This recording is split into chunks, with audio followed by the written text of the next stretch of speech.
this video to the end and also share your thoughts in the comments. I just recently found out something very disturbing about the history of this very word, motherfucker. And I'm so angry in my spirit as a Black woman, because what I found out about the history of the word has got me thinking for a while. Now, according to what I read in an article some days back, that the word motherfucker actually originated from a vulgar American language by a slave owner who was actually referring to the son of a female slave. Because some slave owners, when they were running out of workers, instead of buying more slaves, they forced the sons of those female slaves to sleep with their mothers in order to give birth to more slaves for them. Yes, like I'm pained. That's why I had to pause for a few seconds. They make these slaves sleep with their mothers, give birth to children because they need more slaves to work on their stupid goddamn plantation. And you know what they do? They use it to spite and insult those men by calling them motherfucking son of a bitch. They call him a motherfucker. That means he fucks his mother. And then they call him the son of a bitch, referring to the female slave, the mother that the son fucked and had children with, as a bitch. So the motherfucker is the son that fucked his mom. The son of a bitch is the son that was given birth to from that act of incest. You know, patriarchy was created by the white supremacists, by the Europeans. They were the ones that created patriarchy. In Africa, we did not really have patriarchy. Our systems were balanced. The masculine and feminine energy were balanced. Yes, the masculine and feminine energy was actually balanced, especially in Nigeria. Patriarchy came in through religious ideologies in Nigeria. For those of you Nigerians that are not very smart, pick up a smartphone and browse the history of patriarchy in Nigeria and you will see what I'm talking about. Before patriarchy came into Nigeria, I'm using Nigeria because this is my country and I know a little bit more about my own history than other African countries, okay? Now, the reason why patriarchy came into Nigeria was because of religious ideologies. When the missionaries came here and the colonizers followed suit, they brought in their religious and their own ideologies, their ways of life. They changed a whole lot of things here. They changed our names, they changed how we dress, they changed everything about us. They disrupted our natural habitats, and then they stole our civilization, they stole our craftsmanship, they stole our resources, they stole everything that was good about us, took it back to their place and implemented, and then left us here to die with patriarchy. Because today, in this modern era, when you go to European countries, you would see patriarchy is not so much because their women have a whole lot of rights compared to women here in Africa and other countries that were colonized by the same Europeans. They went back and they balanced their masculine and feminine energy together. But our men, especially African men, have hold on to European tradition. They call it our African culture. It's not our African culture. Here in Nigeria, where I come from, pre-colonial times, women were ruling side by side with men. Women were queens running empires. Women were warriors. They were going to war with men. Women were chiefs sitting in the council with men to deliberate on issues. Women were not secluded.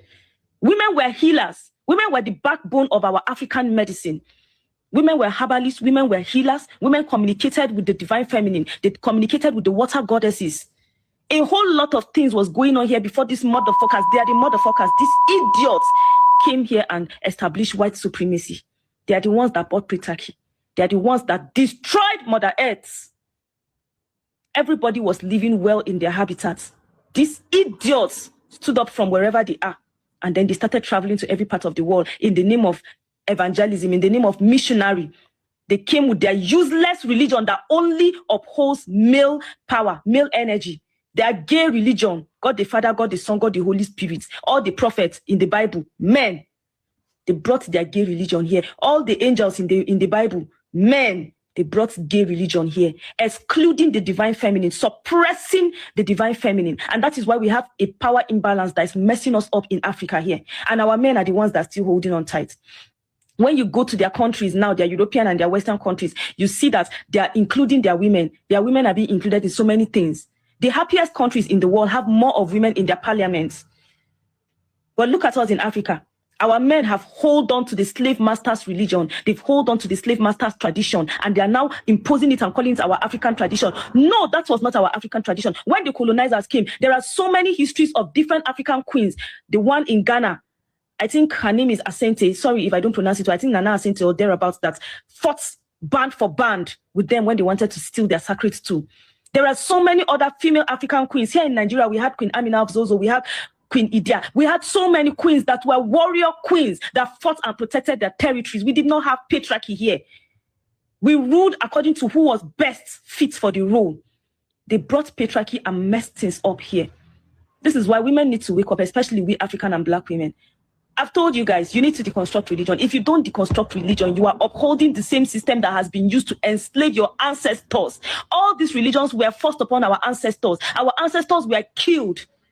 They were killed. They were enslaved. They were forced to accept all these foreign religious ideologies. Look at us today. We are the most religious continent in the world. Africans are upholding the same religion that was used to oppress them. Now, Africans are the gatekeepers, especially Christianity. They are the gatekeepers. They're even bragging about having the biggest church auditoriums in Nigeria. They are bragging about being the most religious people. They are even saying that they are the ones that are going to take the gospel back to the Europeans, that they are the ones that are now going back to Europe to go and preach the gospel. Bunch of fools. Bunch of fools. You don't understand what is going on. Religion was used to cast spell, to put people under fear and control, so that the white supremacists can rule over the world. And that is what is still going on right now. They are using religion as a tool of fear and control. They use the concept of heaven and earth to control you. They tell you that your heaven is in the sky. And they tell you that hell is beneath the earth. But guess what? Every goddamn good resources in Africa is beneath the earth. So why are they digging our earth to bring out our gold and our diamonds? Why are they digging our earth for our oil? If hell is under, why don't they go to heaven to pack the gold and silver there? You think the colonizers would actually show you the right way? You think people that enslaved and colonized your ancestors will give you mansions in heaven for free? The same people that are not giving you visas to their country for free? You think they would actually give you the way? We tell you people to deconstruct religion, but nobody wants to listen to us.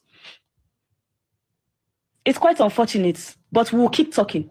Because we're already seeing changes. At least quite a number of Africans are beginning to understand the truth that these whole things are man-made. Their God are man-made figures. It is their God that actually the man-made God, not the supreme deities that we honored. We did not worship any God in Africa before the colonizers came.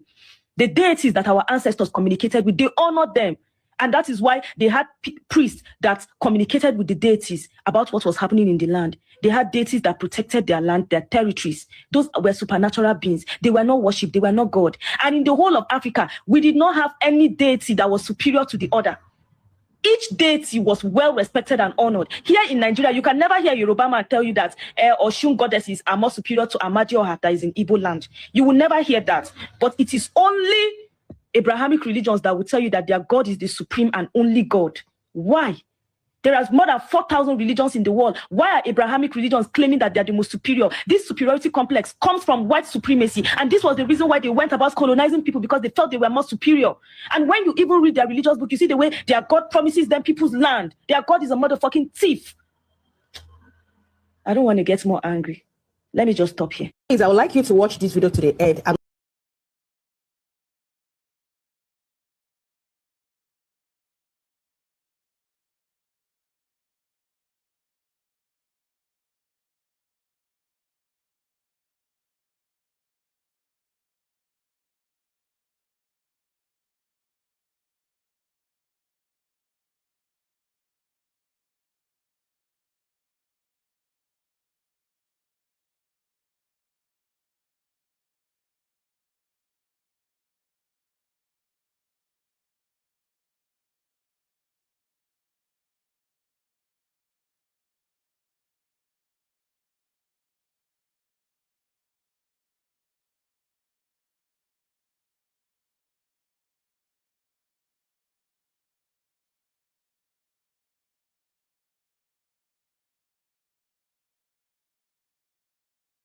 Watch this video. This is well said. Check this out. Let me know what you think. Please contribute. Say something.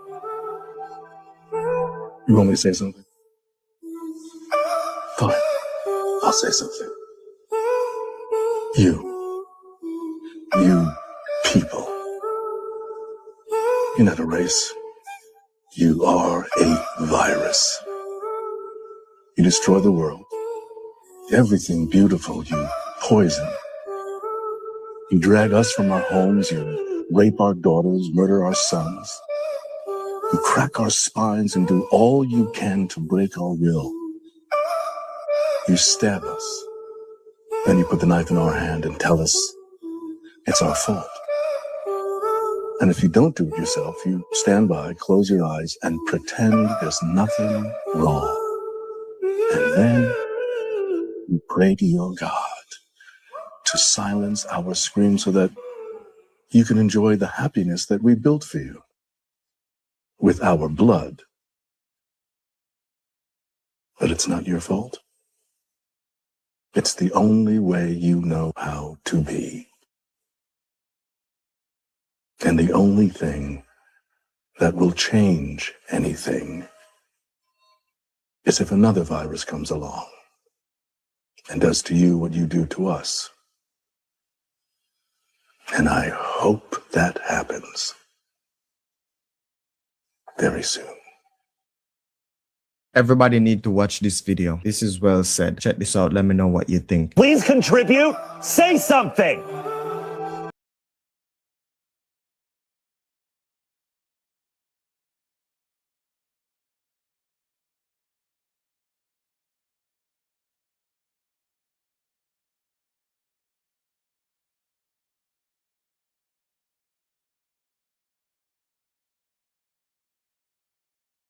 Africa, shame on you. You disgrace yourself among the African countries.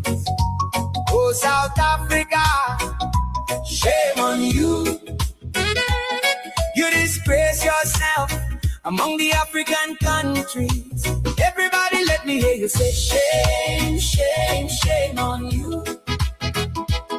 South African, shame on you. Everybody let me hear you say shame, shame, shame on you.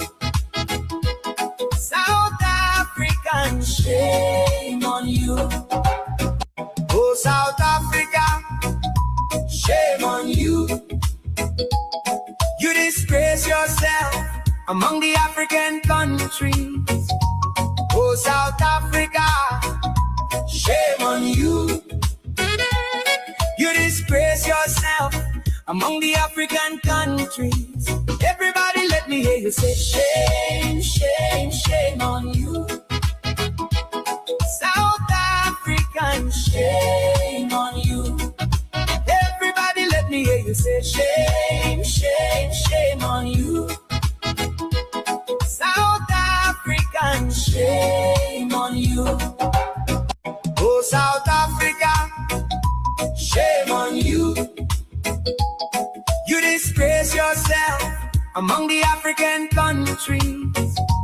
Oh, South Africa, shame on you. You disgrace yourself among the African countries. Everybody let me hear you say shame, shame, shame on you. South African, shame on you. Everybody let me hear you say shame, shame, shame on you. South African, shame on you. Oh, South Africa, shame on you. You disgrace yourself among the African countries. Oh, South Africa, shame on you. You disgrace yourself among the African countries. Everybody let me hear you say shame, shame, shame on you. South African, shame on you. Everybody let me hear you say shame, shame, shame on you. South African, shame on you. Oh, South Africa, shame on you. You disgrace yourself among the African countries. Oh, South Africa, shame on you. You disgrace yourself among the African countries. Everybody let me hear you say shame, shame, shame on you. South African, shame on you. Everybody let me hear you say shame.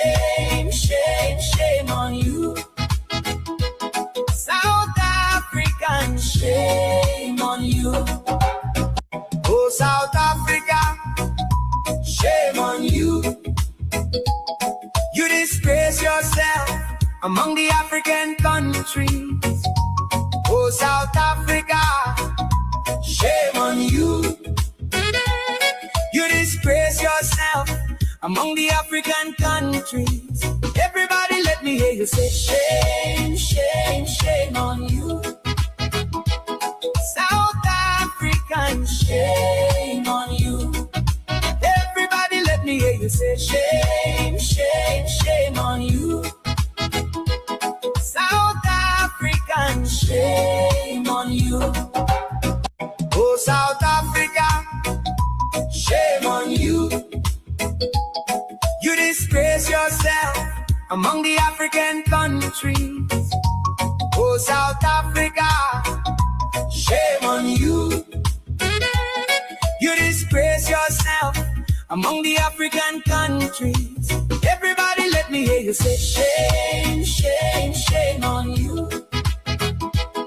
South African, shame on you. Everybody let me hear you say shame, shame, shame on you. South African, shame on you. Oh, South Africa, shame on you. You disgrace yourself among the African countries. Oh, South Africa, shame on you. You disgrace yourself among the African countries. Everybody let me hear you say shame, shame, shame on you. South African, shame on you. Everybody let me hear you say shame, shame, shame on you. South African, shame on you. Oh, South Africa, shame on you. You disgrace yourself among the African countries. Oh, South Africa, shame on you. You disgrace yourself among the African countries. Everybody let me hear you say shame, shame, shame on you. South African, shame on you. Everybody let me hear you say shame, shame, shame on you. South African, shame on you. Oh, South Africa, shame on you. You disgrace yourself among the African countries. Oh, South Africa, shame on you. You disgrace yourself among the African countries. Everybody let me hear you say shame, shame, shame.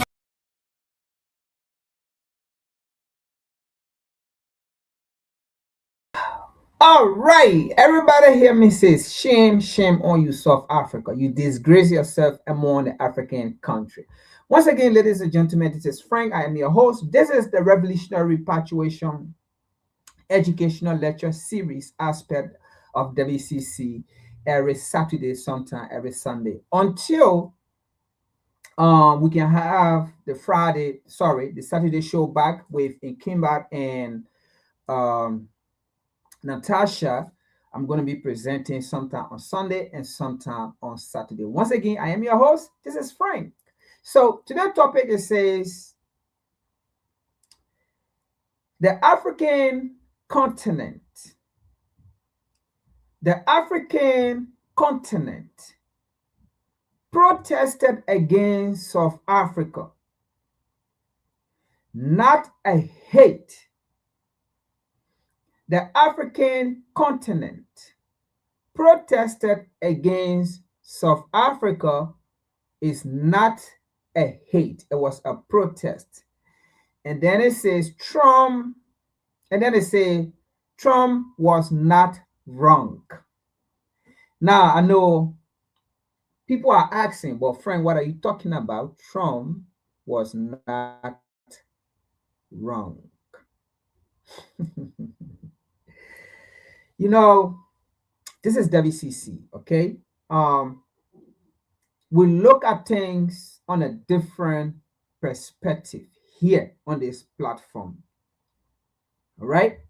We look at things differently on this platform. We like to go into the mind of people. All right. So on this platform, we don't just react to people's actions. No. We look at why the actions and then see the rationale behind it. All right. And then see ourselves. What can Africa do?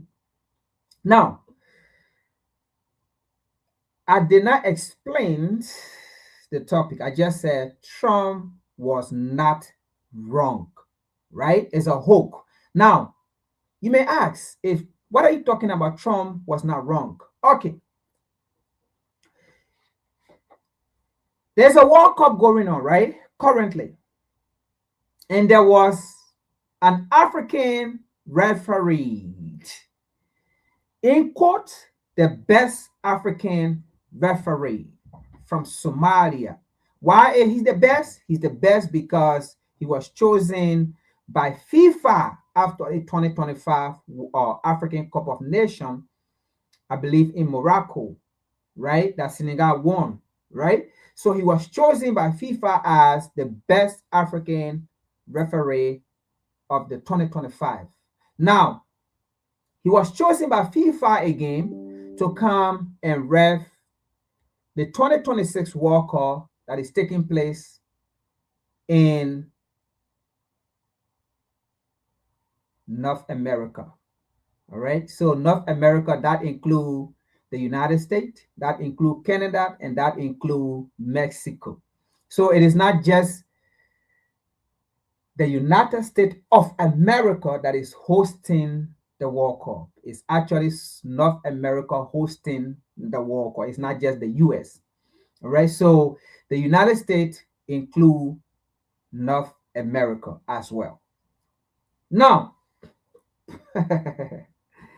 oh my God. Now, I'm not saying I support the fact that Trump, or not Trump, the administration of Trump, or not the administration of Trump, the immigration, all right, of the United States. Now, people making it seem that, oh, Trump. Yeah, Trump is the president. I agree. But it is the immigration system that detain the Somalian referee, is, so to speak, the Africans referee. Detain him and send him back and never allow him. Now, I said Trump was not wrong, right?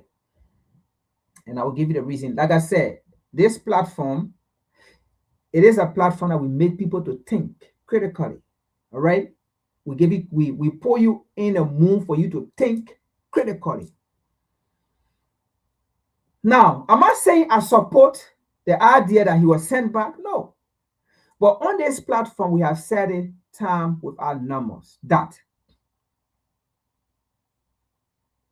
the Western world will always take their decision. They will always make their decision. They will always do what is best to them, what is in their interest. And we cannot stop it. We will never stop it. And we have said it here.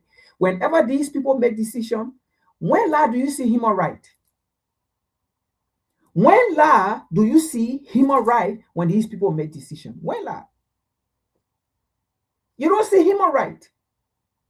You don't see the media outrage. You don't see people talking for Africans. When these people make that decision, you don't see human rights. You don't see UN. You don't see all these organizations. You don't see it. You don't see it. But when Africans do something for their benefit, when they think this is not right, that's the time you see human rights. That's the time you see UN making statement. That's the time you see all world media, so-called world media, coming out writing, articles and this and that and that and that and that and that and that. And then you will see some stupid and dumb Africans buying those reports, bashing their own government, bashing their own continent and bashing their own nation. But the decision that happened that they sent African back, do you see the media talking about it? Yes, there might be other, individual podcaster, of Westerners, that brought the attention, talk about it and think. But where is the outrage? Anyway, we're going to come to that. That's why I said Trump was not wrong, right? Why? The last time in Burkina Faso, in Mali, in Niger, when these leaders make critical decisions to send back foreign NGOs who are in that locality, in that entity, spreading misinformation, who are also working with the terrorists, writing articles in favor of the terrorists, and writing articles against the government that is fighting the terrorists.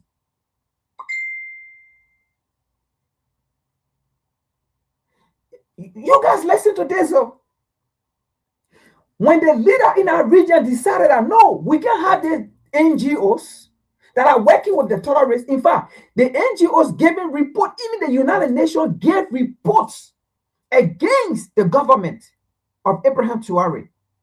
They went and made a report, not even interviewing the government that is fighting the terrorists, not getting the government side. And when Ibrahim Traoré made the decision, when this leader made a decision to take away these United Nations workers and things, and then even some Africans start getting angry. Oh, it is against humanity. It is against United Nations chapter 3. They start quoting all the chapters of the United Nations. They started quoting all the chapters of the United Nations. All the chapters, I don't even know those chapters, those numbers, those articles. They start quoting everything. They see Africans quoting everything. But did you see any Western media quoting any United Nations chapters about the Somalia referendum, about the African referendum that was sent back home? Did you see any United Nations chapter being quoted? You see everybody silent. Nobody talk about it, right? And then they say it was immigration. Did you see that? It was about immigration. It was about protecting. No, I'm not saying, that's why I said they were not wrong. Because they fear, right? They have to protect America. And if you see that there's a threat here that you have, why can't they protect America? Why can't America be protected? They fear they need that immigration have to go in. Look, man, look, Africans, we have to learn from these people. What they are doing, we have to learn. We have to stop bashing our government who are actually doing the right thing, like what Mali, Niger, and Burkina Faso are doing. We were the same Africans when these leaders started banning NGOs that was working with the T group, giving information to the T group, giving updates to the T groups. We were the same Africans that came out bashing those government. Oh, they are working against human rights. Oh, they are. Why are they banning media, reporters and things? We the same Africans bash those government. Had it been that, for example, this World Cup was taking place on the African continent, or had it been that, for example, this World Cup was taking place in Mali, Niger, and Burkina Faso, the three country was hosting a World Cup, and then the immigration system of these three countries sent by Western journalists, or sent by a journalist from the United States here, or sent by a journalist from UK, or sent by a journalist from France. Oh my God. Oh my God. Had it been that this World Cup was taking place in Mali, Niger, and Burkina Faso, the three nations. Now, put that in your perspective. That's why I said Trump was not wrong. Because these people will always make decisions what is in their best interest, whether we like it or not. Whether we come here, we say, oh, Trump was wrong, or the immigration system of America, why did they do that? Why did they do that? They will still come back here and do it again the next day.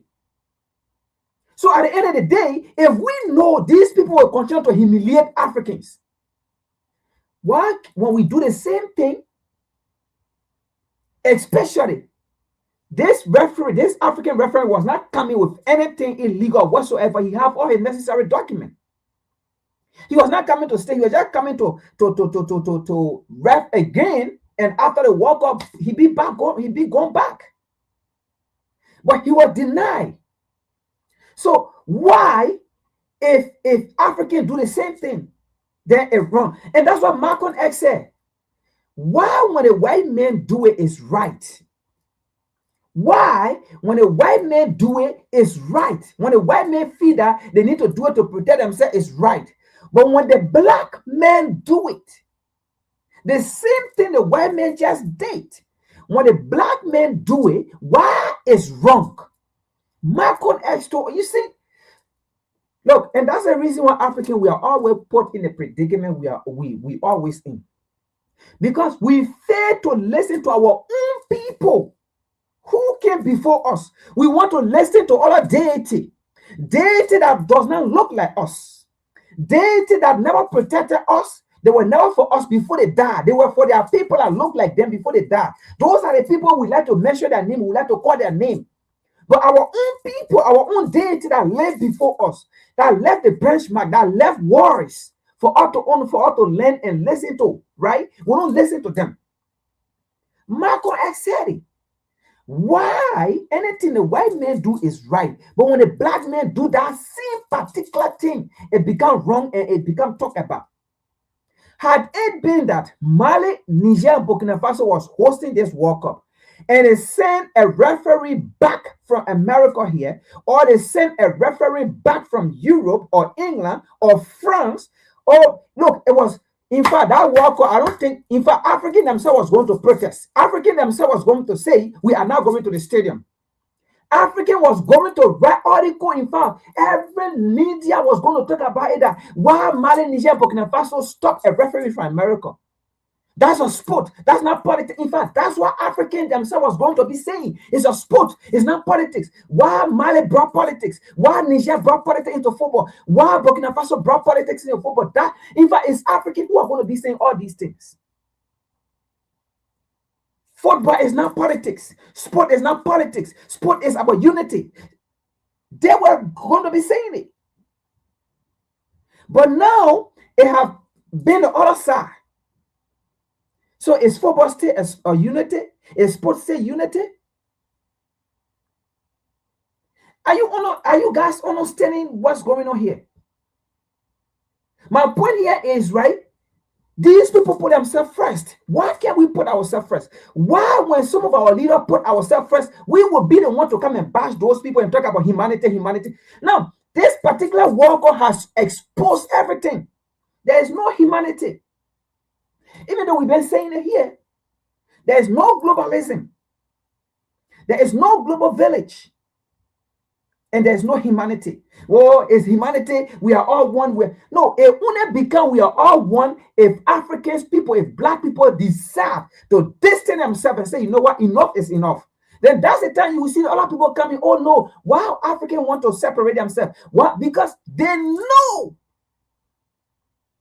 the power that comes with African uniting and separating themselves from the rest of the, they know the power that in it. And that's the time people will come with humanity. That's the time they will sponsor some of these same Africans to come and talk about, no, we can't do this. The war is a global village. We have to unite. We are all one. But when they're doing it against African, they don't talk about global village. They don't talk about one. They don't talk about we are in a bipolar war. They don't talk about it. They never.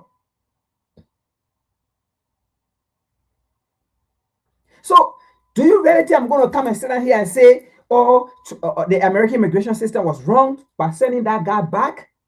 You think I'm going to come and sit down here and say it? No. The immigration system felt that was necessary to be done to protect America. The immigration system felt that was necessary to be done to protect their country. That's why the FIFA president, you heard he spoke. Lord. You people will come, African will come, global village. The FIFA president or the FIFA chairman, whatsoever you call him. You heard him when he spoke. He said we don't have control over a country immigration. Have it been that this particular worker was taking place again? I repeat again, myself in Africa, right, in Mali, Niger, Burkina Faso, and they make that stand to send a French journalist back. That FIFA president was never going to say we don't have information or authority over a country immigration system. They were not going to say it. You know what I was not going to say? Because we Africans, we always bring ourselves down low. We always think we are inferior. And that's how people would always think about us. That man was never going to make that statement. In fact, that French referee was going to ref. In fact, FIFA was going to stand and say, you know what? Football, we have to take football out of politics. They were going to make that statement and say, football is not, we have to take out, football is not politics or it's not political. This man, this French general was coming to ref. This European general was coming to ref. This American general was coming to ref again.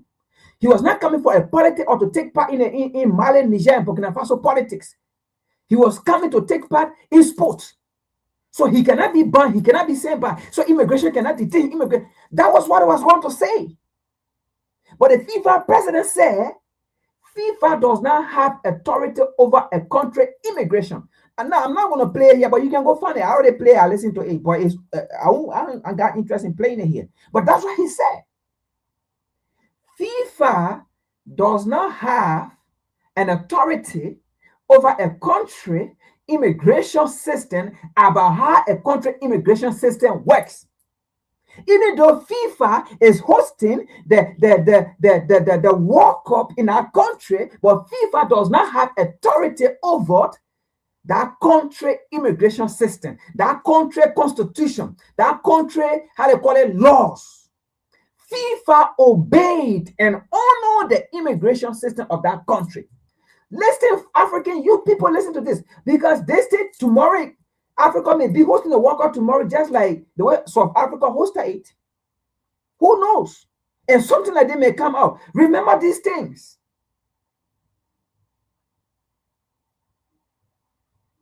Nobody coming from anywhere to fight for you Africans.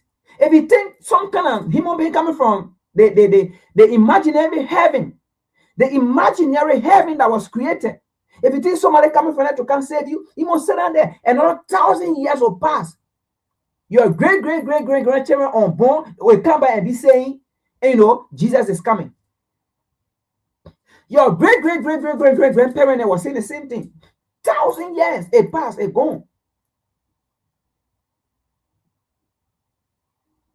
So sit down there and think some kind of Messiah coming from the Vatican, from Rome to come save you. Sit down there and think some kind of a Muhammad coming from or how they call it, play Mecca. He will rise from the stone. The stone they go bear down to. He will leave that stone and come save you in Africa. Sit down there. Sit down there. Every continent, every nation, they have their God they believe in. And the Muslim people go there. They in America, where they go bear down to the rocks. Muslim people bear down to the rocks. That's why they go to Mecca, they bear down to the rocks. Christianity people, that's why they created a fake Israel in 1948. They go bear down to the wall. But then you Africans people, they said, no, when you bear down to your own mountain, is bad. Don't bear down to mountain.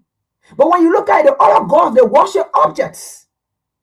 The Buddhists, they worship object. Go to your research. The Buddha worship object. The Christianity worship object. A Muslim worship objects. All these things. But then when it comes to you African, they say, no, don't worship your own objects. Your mountain is bad. Don't bear down to your mountain. Don't bear down to your river. Don't bear down to your trees. Don't bear down to what you believe. Don't do it. But you go to Mecca, the rocks. There's a rock, they go bear down to the rocks. You go to Asia, they go bear down to the wall. Nothing in those walls. Those fake walls that was created, they go bear down to it. Then they go to Africa, all your palm oil, all your oil and things, they get the same oil from there and then carry to Asia. They refine, they put it in bottle, then they say it's holy oil. Then you see African people go buy it. Your same oil that came on the African continent, your palm oil and all those oil, they carry to Asia, fix it, refine it, put it in bottle, put some perfume on it to make it smell different, and then they come and sell it to you, they say it's holy oil. You see African people putting holy oil. Not only it was the same oil they took from the African continent. They go and refine it and they can't give it to you. So you see what is going on. Anyway, we'll get to the immigration system issue. But I want you to understand something here.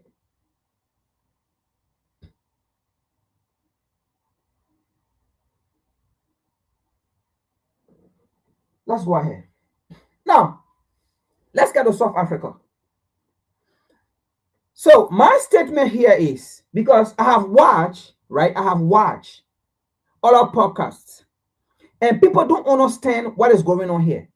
And people try to misinterpret Africans worldwide about their stand against South Africa. You know, I have watched other podcasts, other reporters, right? They're missing the meshes. There's a meshes they're missing. And other people are saying, oh, African hate South Africa. It doesn't even make sense. African hate South Africa. It doesn't make sense. African hate South Africa. You know? And this is what I get to say. Let me say this. People are saying, why African support Mexico and never supported South Africa? So they hate South Africa. And you see the reality here people fail to understand here is, nobody supported Mexico over South Africa. That was not the case.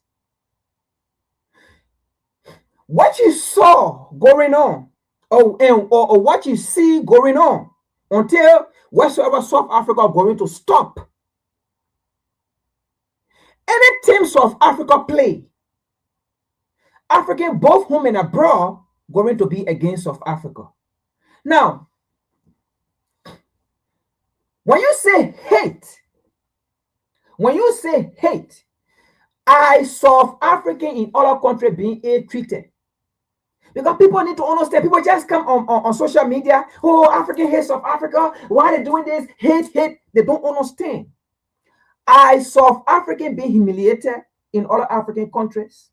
That the way South Africa are humiliating Africans in South Africa, or black people in South Africa.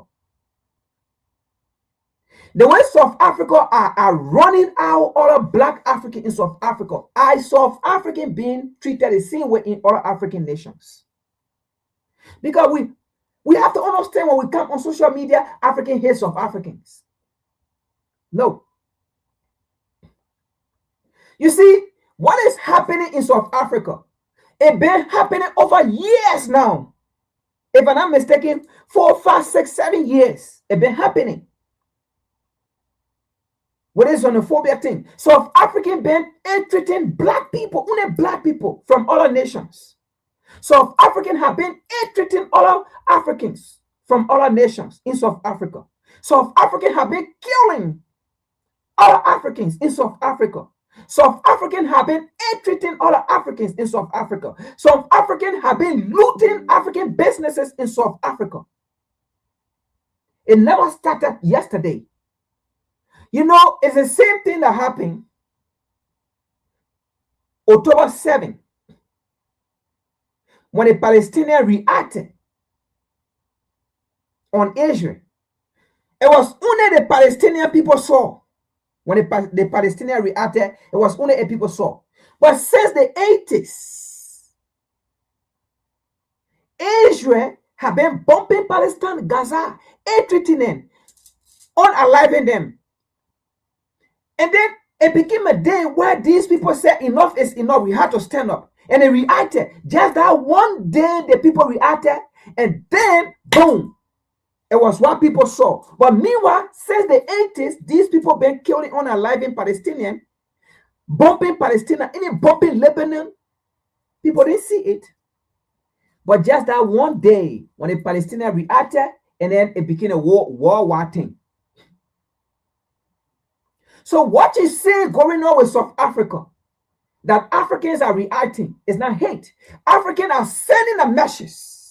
Africans are protest. It is a protest against South Africa. Not because people, yes, I'm not saying people hate Mexico or Mexican. No, we love Mexico. But what you saw going was not because people supported Mexico against South Africa. How would you feel? Somebody beat your man, beat out your pa. You see, that's the reason why today, right? Even those that committed atrocity against black people or against African people, they are saying they don't care. People are castrated, enslaved African are saying it was not crime against humanity. And Africans are still there worshiping these people. That's the same thing. So it was a message that was sent to the world for the world to know. And you see, people didn't know all the things of Africa been doing over the years. People did not know there were most people. In fact, people are now making video in the diaspora and saying, I did not know the reason why African, did not support South Africans until I went and did my own research and then saw that I saw the reason why African did not support South Africa, and in fact, I stand by it. And I myself here, I do not support South African because people did not know that what South African were doing. It was not worldwide. Nobody reporting on it because it was sponsored. It is sponsored, so nobody reported on it. So people did not know. So people were surprised why people support Mexico over South Africa.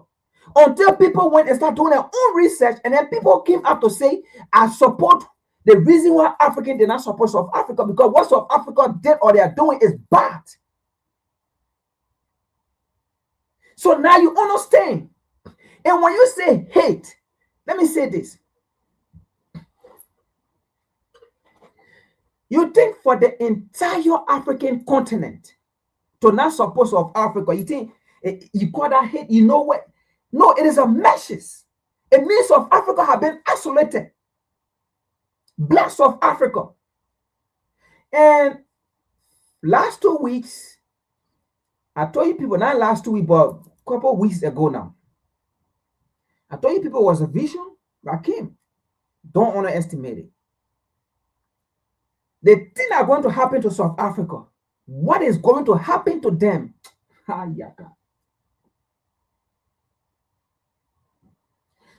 Black South African will cry in tears, and those tears will turn to blood.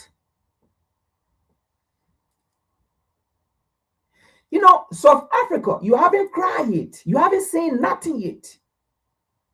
You think what you saw in the World Cup, the entire African continent, you think it is a coincidence?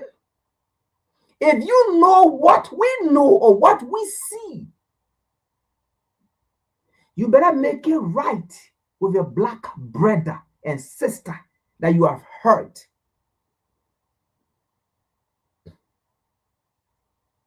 You think it's joke? Do you know what is coming for you people? Oh my God. You don't understand what is coming. Black South Africa. What you see in the World Cup, that's what you're going to see. Africa is not going to come. You know, the same way in the Bible it says God got angry with his chosen people after his people sinned against him, after his people disobeyed him, after his people did not listen to him. He cursed them, right? And he told them, you will go into captivity. You will go into slavery to America. You will go into slavery to Portugal. You will go into slavery to France. You will go into slavery to Europe. And you will be on a plantation in America. You will be on a plantation in Europe. The European will put you into slavery. God did that, right? Did God hate his people? No. God was sending a message. Even with all that, God still said, you are my chosen people. Even with all that, God still said, you are the blessed. I bless you. And that's why the African continent is rich. And that's why at the end of the day, God still said you are the chosen people.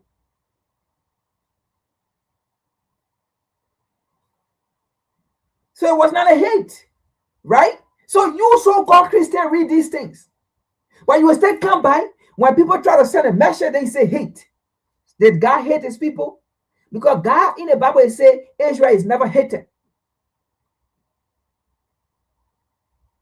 He loved Israel to the end of the world, to eternity. So for the entire African continent not to rally around South Africa was not hate, it was a protest. It was a message that they were sending to South Africa that the calamity that is coming before you, that is going to be for you, we are not going to be there. You'll be on your own. And the truth is, it's coming.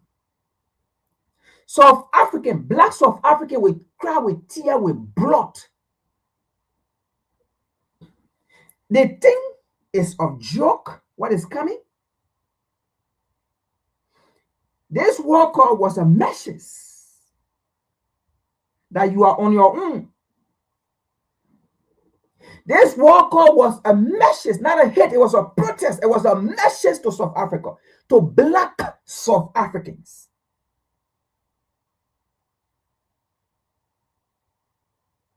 There's a calamity coming. You will pay for it. You kill people. You looted people home. You make people homeless. And then make a frame that is they are illegal immigrants. So every black people in South Africa that came from different nations, they are all illegal immigrants. Now I'm not going to sit here and say, they are not illegal. Some of them, of course, illegal immigrants are all over. Undocumented immigrants are all over. Look at Ireland, you South Africa. They're this week. Ireland deported 42 South Africans, illegal immigrants. South Africans, illegal immigrants. So illegal immigrants are everywhere. But South African took it on another level.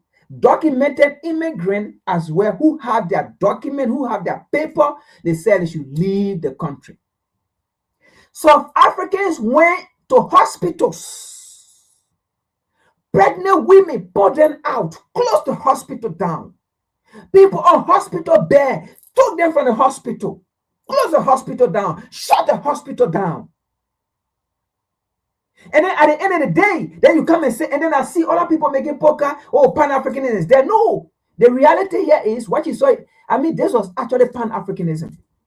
Because for the entire African continent, and black people, both home and abroad, in fact, for all of people who are not even there on the African continent to do research, for all of black people to do research, and then see what South African did against all of black people and say, no, I stand with Africa for the stand they took. That's Pan-Africanism. That is Pan-Africanism, even the babies and all. Because it was not people just went and say, you know what, we're not going to support South Africa. People just sat there and say, you know what happened? I'm not going to support South Africa. And people just coordinated that all over. It just happened. People that did not know, after they did research, they saw it, they joined a group and say, you know what, I do not support South Africa. That is Pan-Africanism. Actually, it's Pan-Africanism. Because the message is, we don't care whether you are black. As long as you are going against the black code, as long as you are going against black people, we are coming for you. That is Pan-Africanism right there.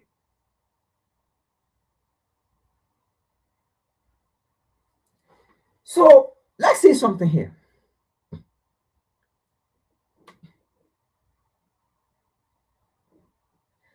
First of all, let's see something here. We're going to take it bit by bit.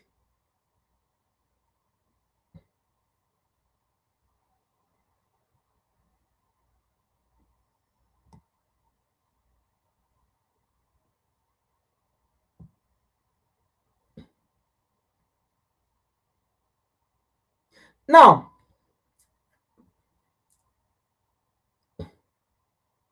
you know, the South African goalkeeper, right? The South African goalkeeper came out to say, why Africa did not support South Africa? Why Africa distanced themselves from South Africa? And then he said, it is a sport. Sport have no hate. Sport have no this, no day. We're supposed to support South Africa. They are just, they just playing sport. In fact, they are not aware of what's going on in South Africa and stuff. And, those things. Yeah, we agree. You can say that. But you are aware of what's going on in South Africa. This is social media. We live in a digital world. And anything that happens, you see it. Right? Now, this was a court order. This was a court order for anti-immigrant to leave black people. A court order. All right? But they never listened.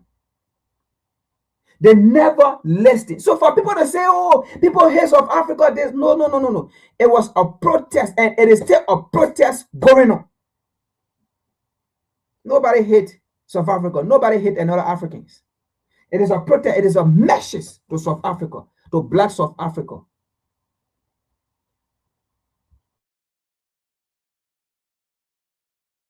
Demonstrated in central Durban in eastern South Africa. The protest was organized by the... As you can see, right, these are protests. These are South Africans. These are South Africans, all right, who are protesting against the court, because the court said they should leave African migrants. Not everybody in South Africa are there illegally. So they disagree with the court, as you can see down there. All right. This has been ongoing for a very long time.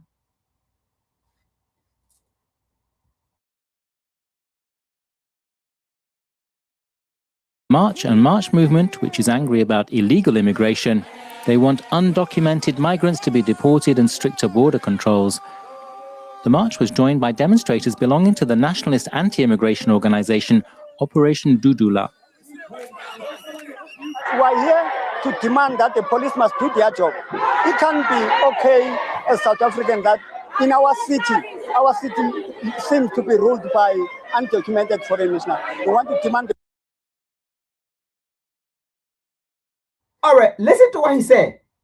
Our cities are being ruled by undocumented immigrants. Does it make sense? How can undocumented immigrant rule your country? Folks, they sound like a hate. They sound like even it is a South African, black South African that hate other African. Does this make sense for an illegal immigrant to rule the state of America? Does it make sense for an illegal immigrant to rule the city of England? Does it make sense for an illegal immigrant to rule the city of France? Does it make sense for an illegal immigrant to rule Belgium or China? Does it make sense for an illegal immigrant to rule Australia? Does it make sense for illegal immigrant to come and rule your country, your city? Does it make sense? Basically, what he's trying to say here is, but he's not saying it, and we're going to correct the narrative. He's trying to say there are migrants, yes, that are coming from other African nations that are going to South Africa, who are successful, who have businesses in South Africa, and the South Africans does not have businesses there. That's what he's trying to say. But you have to be smart, and you have to have that critical thinking to understand. Because it is actually successful black migrants who are running the street, who have businesses running the city. Because he said, why should illegal migrant come and run our city? So those migrants have businesses in Johannesburg, in the area of South Africa. Those migrants have the businesses in the city. And they are angry. They are mad. And this actually is sponsors. They have sponsored. This is actually sponsored because it is a conflict that they want to spark on the African continent. And South Africans, so sorry to say this, majority of them, the people that are doing it, they are stupid and dumb. They accept the money, get on the street, so that what they are doing, other Africans will do the same thing in other part of Africa, and then before you look, the African unity perish. You know, it is very easy to put African against each other. It's very easy. It's a plan going on. It is a plan, and that is why other African nations should not buy into it. Yes, you can go after South African businesses, but the common South African living in those countries, leave them. Because this is a plan against African unity, coordinated plan. And it is only Africans who are going to make the colonizers succeed, and it is Africans who are also going to make the colonizers not to succeed. Yes, like how Ghana is doing it. Go after South African mining company and do not renew the mining lesson. 2027, South African mining company, gold mining companies in Ghana is the lesson they're going to end in 2027. The agreement going to end in 2027. And now the citizens are riding up and asking their government, and you see how the Ghanaians are doing it? Very legit. The Ghanaians are not going to South African to post South African in Ghana and say, hey, leave our country. Hey, you are undocumented. They are not going burning down South African shop in Ghana. They are not going destroying South African shop and looting South African shop in Ghana. No. We are all Africans. And that's how things are supposed to be done. What the Ghanaians are doing in Ghana is they are going to their government. They are going to their representative, to their senator, to their officials, and letting them know that when the South Africans, in fact, look, Ghanaians are intelligent people, whether you like it or not. I will give it to them. They went to their officials and told them. They are not telling them, oh, the South African mining company should leave right now. No. Because their contracts are stayed there until 2027. The petition they presented to the government was, or is, by 2027, do not renew the contract. Had it been South Africa, they will be running behind people. What are you having? Because that's what they're doing. Africans in South Africa have a legit proven document, but they are still running them out. But the Ghanaian went to their government and said, no, there's Africans mining company in Ghana. By 2027, their lesson or their time going to be in. Do not renew it. Now, if you renew it, we're going to take action against the government. They are not going against poor South Africans who are managing their life. They are not looting them, their shop. They are not running them out of their businesses. They are not running them from their homes, like the way South Africa is doing it. So why would we want to support South Africa if they are doing this to other Africans, brothers and sisters? So are African people, black people in South Africa illegal? There are Europeans in South Africa who are also illegal.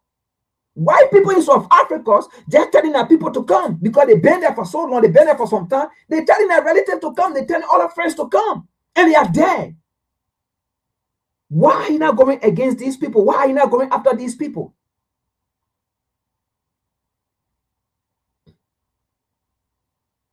You see it. So nobody hates South Africa. It is a message we send to South Africa. People have died. South Africans have killed people. They have beaten people. The videos are all there. And then the South African goalkeeper, William, came to say, we don't see anything. You don't see this on Facebook. And that is what karma is coming for you people. You see this on Facebook. You see what is going on. You're supposed to use this term to even send message to your South African people and say, listen, we are all one. Now we understand why Africa did not support us because of what is going on in South Africa. You're supposed to be telling your people, look, listen, you guys come down, we are all one. But you came, oh, we don't know what's up. Africa did not support us. We are all this, we are all that. And you pay blank ear. You think we get time for your cry that you did on Facebook? You think we have time for that? Whether we support you or not, you're going to lose by the way. Whether we support you or not, you're not going to win a World Cup by the way. So we will use this term to tell the world how barbaric black South African are. We'll use the term to tell the world how terrible South Africa is. We will use the term to tell the world you are dehumanizing other Africans. Legal Africans who have their document and you don't even care about whether they have legal document or not. You don't care. We will tell the world how shameful you are running people out of the hospitals. Pregnant women, people on hospital beds, closing down hospitals. We will tell the world how inhumane you are to your own brother and sister in South Africa. And that is what we are doing. That is what we did to the World Cup. And it sent the message. Yes, our message went through, and that's how people began to research South Africa and see the reality. Yes, that's what we want to do, and that is what we will do, and that is what we'll continue to do until you go back home to your job.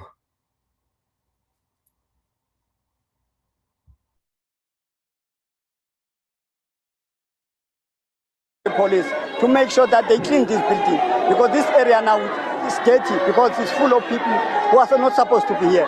People are breaking the law. Operation Dudula says it's defending the interests of South Africans. The organization in its campaign has, among other things, carried out ID checks to block foreign nationals seeking access to health and education services. A high court in Johannesburg on Tuesday ruled that that was illegal and ordered the organization to stop harassing foreign nationals. The South African Human Rights Commission welcomed the decision, saying, "The Commission hopes this judgment will put a stop to the continual intimidation and harassment of non-nationals and undocumented persons by Operation Dudula and other related groups." The organization says it will appeal the court ruling. A political party, it aims to run in South Africa's local government elections next year. Nobody talks about how to start chair Tai Chi when your belly sticks out like this. Your chest is heavy like this. Calls for government to intervene on the action taken by a group called Operation Dudula, the group which has conducted what they call cleanup operations targeting illegal foreign nationals operating business stores in Soweto and other parts of Johannesburg. Now, So now you see that. So that's where the problem is coming from. These Africans who left other places, other part of Africa, went to another African country, and for some reasons they are there, they're succeeding. They were because businesses that they were not able to establish in their prospective country, right? Because I say perspective because Africa is for Africans. So if you leave actually where you are born and just go to another African country, right? It's just still Africa. So if you did not make it here and you went over there and make it there, that's where you stay. There are South Africans in Nigeria who did not succeed in South Africa, who could not even succeed in Africa if they were going to be there. Let's say in South Africa, if they were going to be there. So there are South Africans in Nigeria who are making business, who are succeeding. They are not Nigerian citizens. They were not born in Nigeria, but they are Africans. They are African citizens. There are South Africans in Ghana who are not Ghanaian because they were never born in Ghana. They were born in South Africa, but they are Africans in Ghana. And they were never going to succeed in South Africa, but they went to Ghana, they died is succeeding. Because they did not make it over there, they went to the other place, they make it. And they are there. There are South Africans in other part of Africa, even in Senegal, even in Mali, Niger, Burkina Faso. It is Africa, it is the African continent, so we migrated in there all over. Even before colonial time came and gave us borders, that's how we migrated from place to place within the continent. That's how people left from place to place and went just settled here. And that's how it is. So South Africans are all over in Africa too. Because they did not make it in South Africa. They couldn't make it there. They went to a different place and they are making it there. They have family there. They are succeeding. They have business there. Who's running them out? Who's saying, oh, South African running our streets? They got businesses. They got shops. Or we go to hospital and they are South African, they're not supposed to get treatment. Or South African are taking away, our right and whatsoever. Who doing it? Nobody doing it. But it is South Africans, black South Africans, who are doing it against black, for that matter.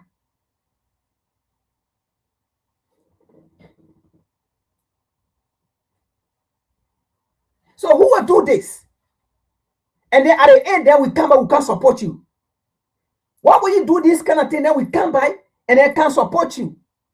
You know, let me say this. That kind of a colonial mindset is not in us again.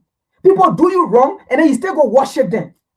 People dehumanize you, you go worship them. Oh, you know, when it comes to this, we all come together and unite. Where is the African unity in South Africa? If that's the case now, why South Africa not supporting black people if they truly believe in African unity? If they actually believe in African, if they truly believe that, you know what, Africa, we are one, why are they going in hospitals? Why are they closing people's shop? Why are they looting people? Why are they sending people who even had documents to prove that they're supposed to live there? Why are they sending it away? You people are not seeing that. But when people take action to protest against them, they say people hate South Africa. Nobody hate them. They hate themselves. We are sending messages. And we don't even care how somebody will interpret it. We don't care.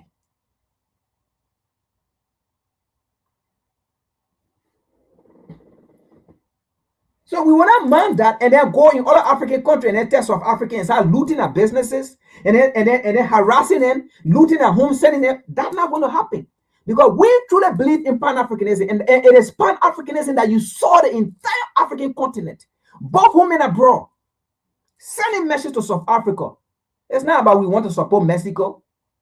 No, it's a message. It's a protest. People have ways of protest. And this was one of the peaceful protests we did. So, are you telling me when Michael Leslie went and sat down and say to the American Congress that they need to go Burkina Faso to own a life, Abraham Traore, because he's taking a goal and mind things for himself and reaching instead they should go and do this. When African World War came and sent a message to America and sent a message to Michael Leslie, so does that mean people hated America? Does that mean people hated Michael Leslie? No, absolutely not.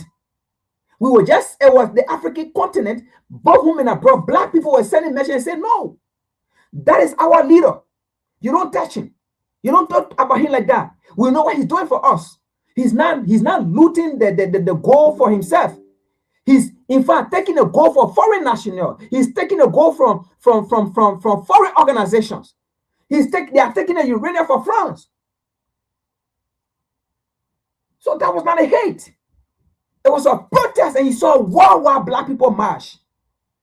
And then you people will come and sit down. People hate South Africa. People hate this. People had that. What a benefit we gave. No, it's a message we send into the world. So that's the kind of new breed of Africans. You think we get time? Look, if you are a black, don't go against us. It may you not for us. We will come for you. It may not be physical, but we will show to you that we're not for you too. You can't harass people and be beating people, killing people. People have died. They are the end we will come from there. Oh, South Africa playing work and then we can support you. Does it make sense? You think that's a slave mentality?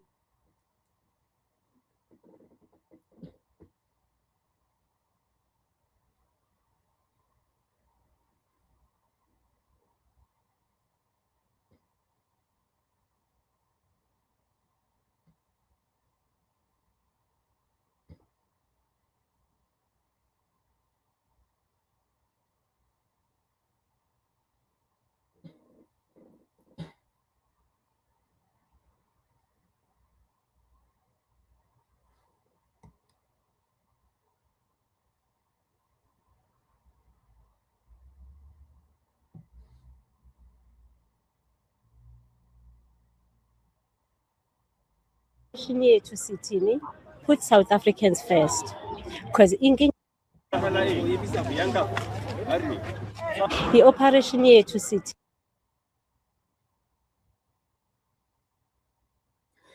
Now listen to this again, right? And now South Africans saying, as I'm going to paraphrase it, what they are doing in South Africa is to put South Africa first. Now, listen to that statement again. Listen to that statement. All right. So you see, it's not talking about immigrant. It said post South African first. So you see here, this is actually playing. It sponsors This is a sponsors things. What we are doing here is to put South Africa first. So that means if Africans leave from other African nations and go to South Africa and they establish themselves, right? They create business and then they settle and stuff. It does not mean the government did it for them. So you see, if that's how, this is a complete slave mentality. If the slave have fought or they're scared to fight the slave master, or the slave does not have solution, what the slave do? The slave then go and fight its own, how they call it, and fight its own brothers and sisters who are also oppressed. Because you feel that that's how it's like you want to exercise power, right? But you're afraid to exercise your power on the slave master. You're afraid, right, to see, do I even have power? Because if I have power, why should I be in this condition? So in order to test your power, right, you then go to your own brothers and sisters who are also oppressed along with you. Then that's how you test your power, to see whether you get power. But you cannot go test on a slave master because you're scared. Because you're thinking, I don't have power. If I go, the slave master may defeat me, or I may not win. So what you then do, you do it against your brothers and sisters. Because if you fight your brothers and sisters who are also oppressed, the slave master is not going to come and tell you, say, oh, why are you oppressing your brothers and sisters for? In fact, the slave master is going to sit and watch and laugh. Because you are destroying each other. That is why going on in South Africa, because she is saying, our aim here is South Africa should be treated first. South Africa, who's supposed to treat you first? It's the government, not me. I can't come in your country and create business for myself, and the business is booming. I'm not going to take care of you. Yes, I may hire a few people, but I'm not going to put you on welfare. I'm not going to put you on, or how to call it, Medicare. I'm not going to do that. It is the government who is responsible. So listen to what she said in this video here. Totally different from what they are doing. It is not about illegal migrant. It's not even about migrant in our country. There's a sponsor thing. There's a jealousy as well.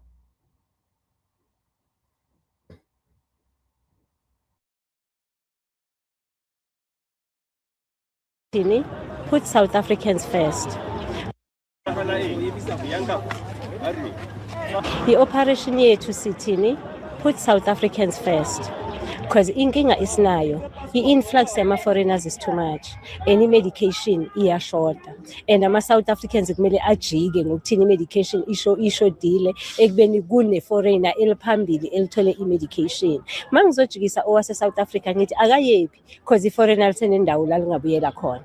So lowa la ekhaya uma ngizomjikisa ngithi akayephi because ukubo la.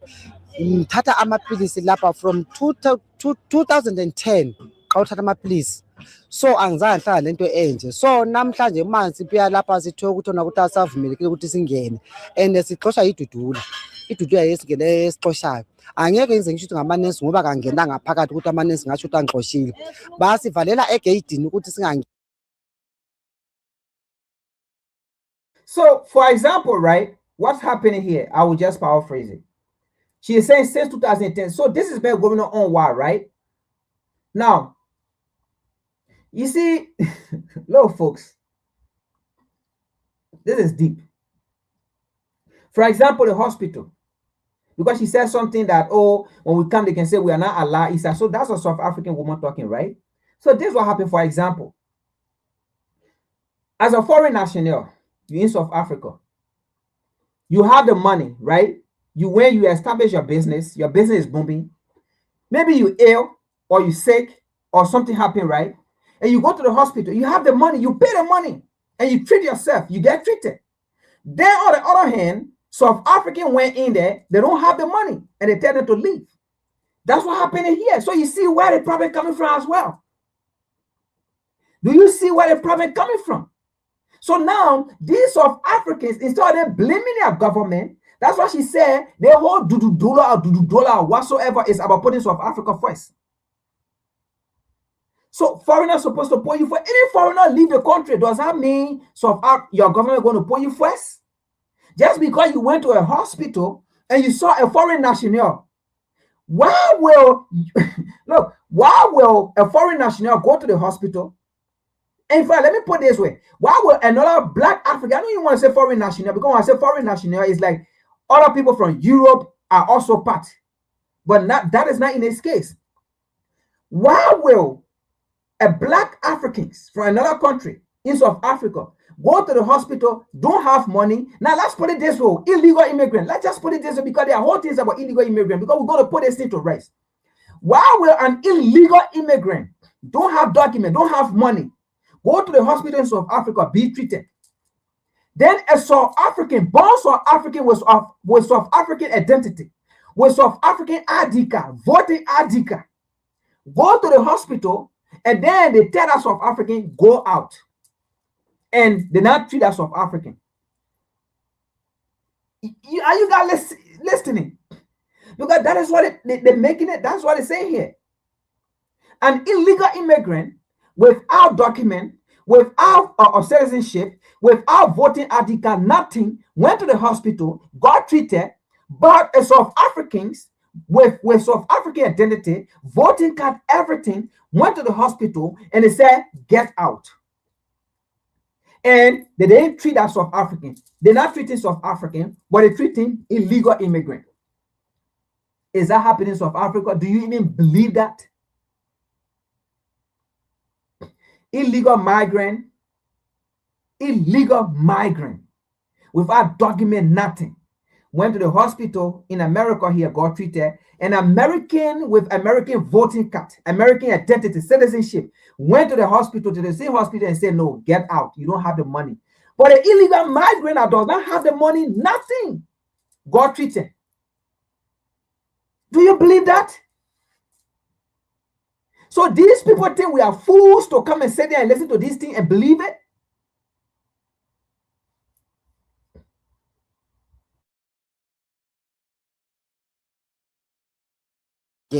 Right, but bafuna ama-passport, bafuna ama-ID.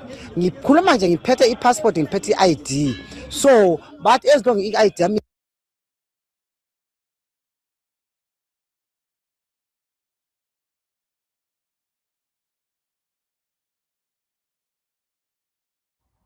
So as you can see on the screen, right, it says, I won't, like what I'm just going to read here. I won't say it is a nurse denying us access we have not gotten inside the healthcare system. So you see, basically, right, see here. You see here? She is saying these are South Africans who are being denied. But she's saying, right, she's not going to say it is a nurse because they are not in the hospital. But the truth here is she is saying they're not even allowing them to enter the hospital. They are outside. They are not allowing them to enter the hospital. So now, if so listen to this. They are not allowing them to enter the hospital. So she cannot say it is a nurse. So then you're not in a hospital. How can you assume that illegal migrants are being treated in a hospital? How can you say illegal migrants are being treated inside the hospital when you are not even in a hospital? Your own government, your own people are denying you from entering even in the fence. You are outside the fence. So then, how does it play? So are you telling me you've been standing out here, illegal migrants who are not South Africans, who did not get identity, and they allow that illegal migrant to enter the fence and get treated? Because she is saying, I won't say it is the nurse denying us access. We have not gotten inside the healthcare system. So then, who is denying you access? Is it because of illegal migrant, or it is because of migrant from other African nations that they are denying you from entering the fence? Things are not adding enough, folks. Do you understand that? This is a video I'm playing. I'm not making a story. We're not making a story. Let's continue to the next one.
Where?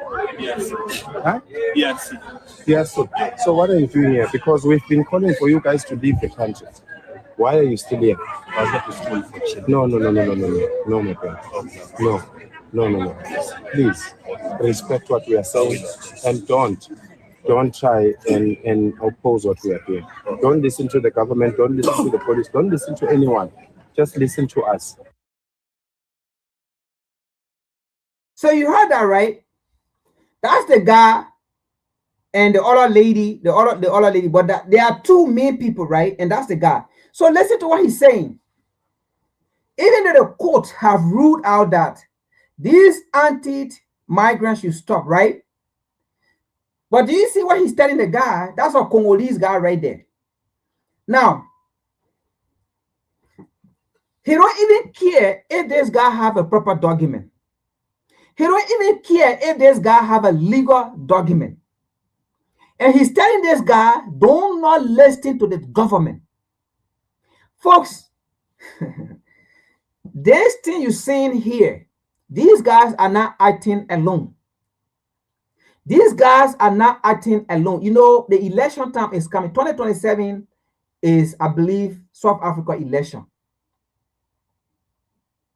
And you know the story about the ANC. This is a distraction. Look, politicians are behind these things. So you heard this guy, right? So this guy is speaking from the perspective that, look, they are protected by politicians. They are protected by the same government. Let me put it this way. They might be, let me use that word. They might be protected by the same government. It is a distraction from the rest of Africans who might not like this government, who want change of government. So you heard him. Because you remember, during the election I just passed, people expected Malema to win. But the DA, the Democratic Alliance, a white party that does not have any influence in South Africa, came second to the ANC. And that's how the ANC and the DA, the Democratic Alliance, are running the South African government.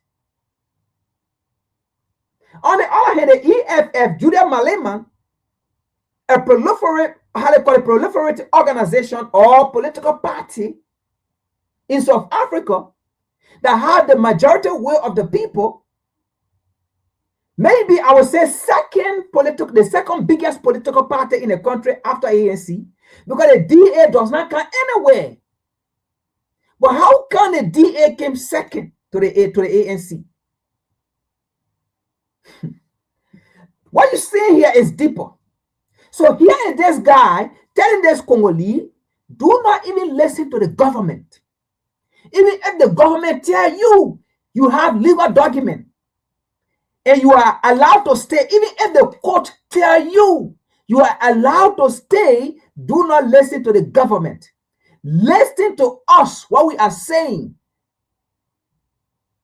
By March 30, leave the country, leave. Because if you stay, the government is not going to save you. So don't listen to the government.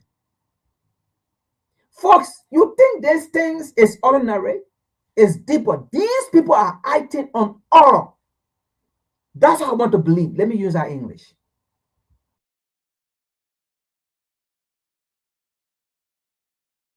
We are saying this peacefully. Please go to your country.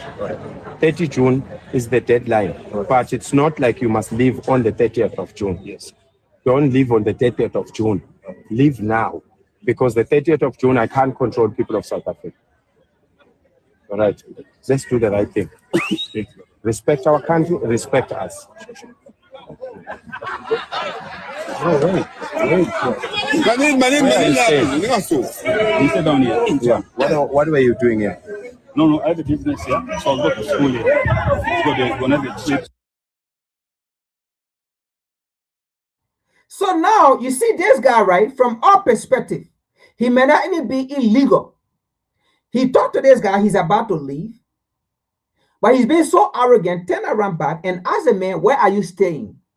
Then the man said, the man showed the place where he stayed. Then he asked the man, what are you doing here? The man said, I have a business here. So you see, basically, this man have a business. He's not illegal. I do not believe. I do not know how the South African immigration system works. I don't know. But from what this man said, he have a business here. I do not believe that this man is an illegal immigrant, because I do not believe an illegal immigrant will have a business in South Africa. I believe before you have a business in South Africa have a system. You have to present all necessary documents to prove that you are eligible, right, to have a business, to establish a business in South Africa. Now, if this man is telling these idiots that I have a business here, why can't this man believe that, okay, then this man is legit? Because in order to have a business, I believe he knows the South African law because he's a South African. If this man is telling you, I have a business here, I do not live here, I live there, but I have a business, so I came to check my business whatsoever. Why can't you believe that this man is legit? Or even telling me, okay, let's go to the business, let me see. Let me prove that you have a business. And then go there, let me show you the business. But he does not even care. He does not even care about the man telling him, I have a business here. I live there, but I came to check my business. All he cares is you have to leave by 30th June. And then he even telling this individual, you don't even have to stay here to tell it. Leave before the tell it, because if you stay here by the telly, what I'm going to do, it will be beyond control, because the government will not handle it. Don't listen to the government. Why will a law-abiding citizens tell another person, do not listen to the government? That is to tell you, it's deeper than what you think. These people are not acting alone. And I will show you that by another video with another government official, the way she spoke. These people are not acting alone. This is being sponsored from the higher.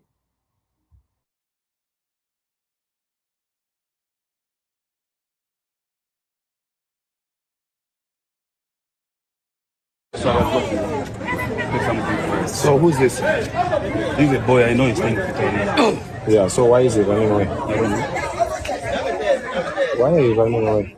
I'm scared. Why? Oh, I'm scared. Do you know we started do you know what we started this thing in January, and we've been asking you guys to leave the country because we want to sort out our things in town? Why are you still staying in town?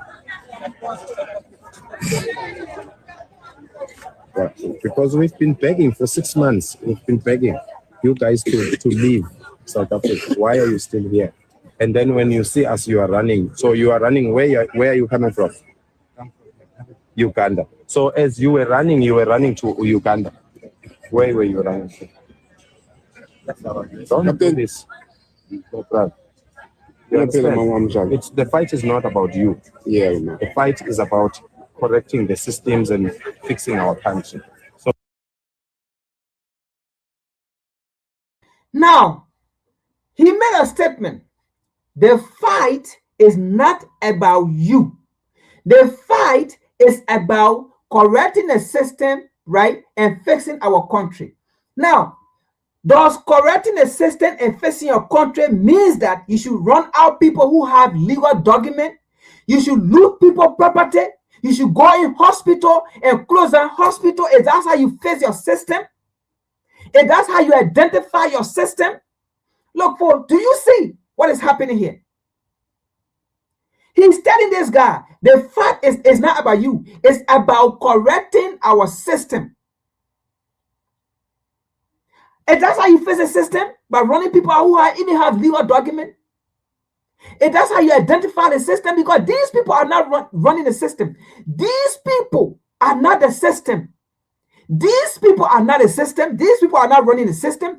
The people who are the system are the people who are the apartheid government, who still run the country. The people who are the system are the people who are the 9% in the country, but control 90% of the land. The people who are the system are the people who run the economy. Look, oh my God. You see why people protest against South Africa? This man on the street intimidating and harassing all of black people. And then people come and say, oh, people hate South Africa. You think we will see this kind of thing and support South Africa? It is a protest against South Africa. It is a message. These black folks are not the system. These black folks do not run your economy. These black folks do not run your government. They are not in parliament.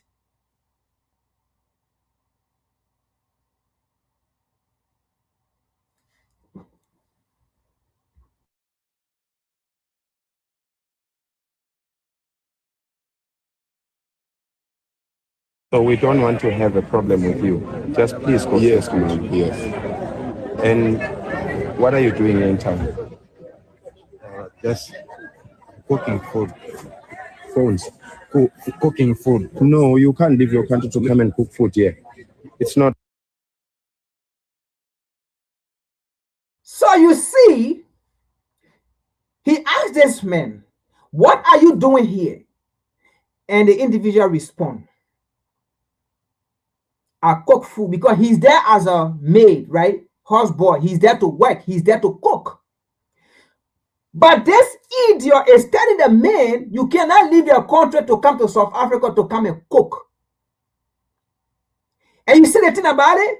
This man might even be working for a South African. He might even be cooking for a South African.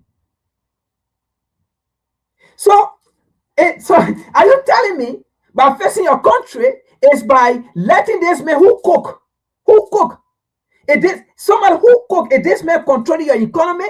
So if this man a cook for somebody to earn a living, if this man leave your country, is that how you're going to identify the problem to face your country? But this man leaving because he cook. That's all this man does, because this man is telling him, I cook. He's asking him, what do you do here? The man is telling him, I do cook. So he's a house boy. He's a house maid that cook, clean dishes, clean a house for somebody, for a South African. And he's telling this man, no, you're not supposed to be doing that in South Africa. So if that's how you identify your problem to face your problem, so are you going to be the one to go and be the house boy to this South African, to that job that he's doing? Are you going to be the house boy? Are you going to be the one to cook?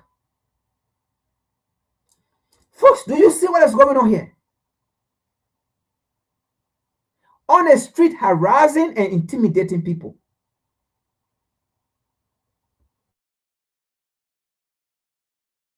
Right. Constitutionally, you can't do that.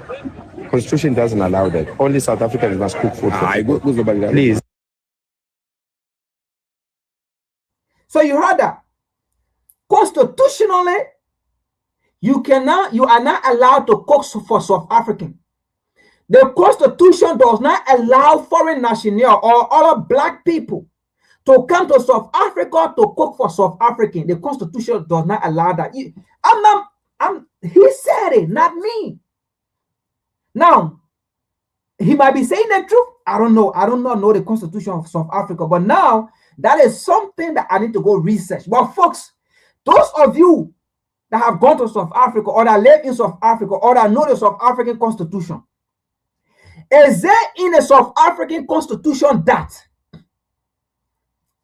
a foreign national should never ever cook for South African? Only South African can cook for South Africans. Let me know. That is something I'm going to research to see. Ah, God. Let's continue with another video.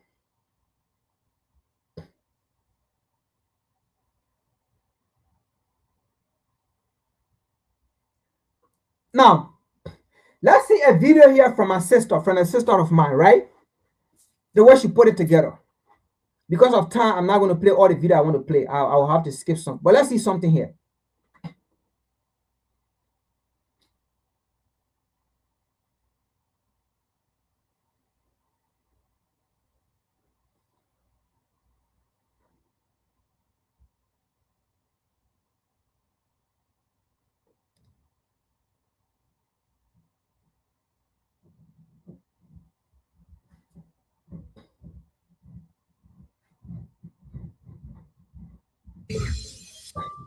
personally, I created the opportunity for about 30-something to 20-something South Africans who are working here recently. Am I lying? Am I lying what I'm saying? Am I lying? Am I lying? No, I have permits. Guys, let's keep it short.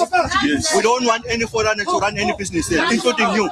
So today you're closing. We've been telling you. Today we're closing.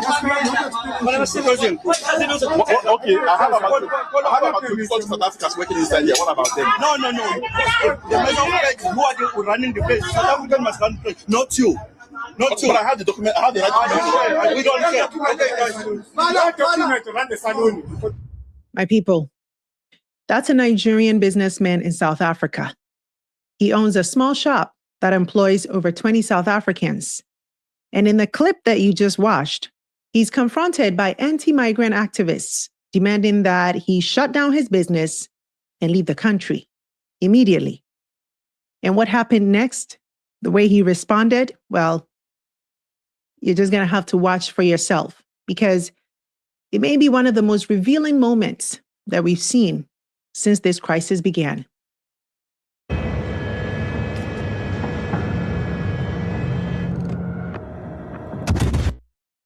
While he resists initially, he ends up saying something remarkably simple. Okay, I'll go. But then he asked one question. What happens to the 20-something South Africans that I employ who work here? What happens to them? And just like that, the conversation changed. Today, we're breaking down this viral confrontation, the Nigerian businessman who was told to close his shop and leave South Africa, and why his response exposed a much deeper problem at the heart of the country's immigration and xenophobic crisis. Because this story is not really about one Nigerian businessman. It's about a question that South Africa keeps avoiding in this entire conversation. When you remove the foreigner, what exactly is the plan afterward?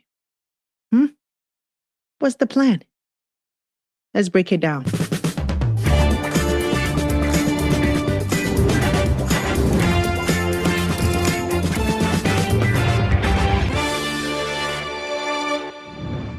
Hello and welcome to The Breakdown, where we center Africa and the Black world in today's global affairs. I'm your host, Sandra Bebuwateng. If you're new to our channel, a big welcome to you. Before you go, be sure to subscribe and then hit the notification bell for alerts so you never miss a new show. And I'd love to invite you to the family. Join our channel members with bigger questions. Let's first understand exactly what happened. The businessman at the center of this viral video is a Nigerian national who has been operating a shop in South Africa for years now, a hair salon and beauty supply shop. Now, according to his own account, he has been paying taxes, maintaining legal documentation, and running the business for more than a decade. He also claims that the shop employs more than 20 South Africans and provides income for dozens of local families. And then a group of anti-migrant activists arrives, and their message is very simple. They don't care how long he's been there. They don't care how many people he employs. They don't care whether he pays taxes or not. In their view, no foreigner should be operating a business in South Africa, period. And listen, my people, before we dismiss that position, let's acknowledge where some of the frustration is coming from, right? South Africa has one of the highest unemployment rates in the world, over 30%. Millions of people are struggling. Many communities feel abandoned. Many young people feel locked out of economic opportunities. And when people are hurting, the natural thing for them to do is to start looking for someone to blame, right? We all do it sometimes. For some South Africans, foreign-born businesses have become that target. So when these anti-migrant activists arrive, they're not presenting this as a legal argument. They're presenting it as an economic one. Their position is straightforward, that South Africa belongs to South Africans. South African businesses should be owned by South Africans, and foreigners should leave. But then something interesting happens. The businessman doesn't respond in the way that many people expected. He doesn't refuse. He doesn't become confrontational. Instead, he becomes surprisingly pragmatic. Yeah. And that is where this conversation takes an unexpected turn. Because what follows is not just an argument about immigration.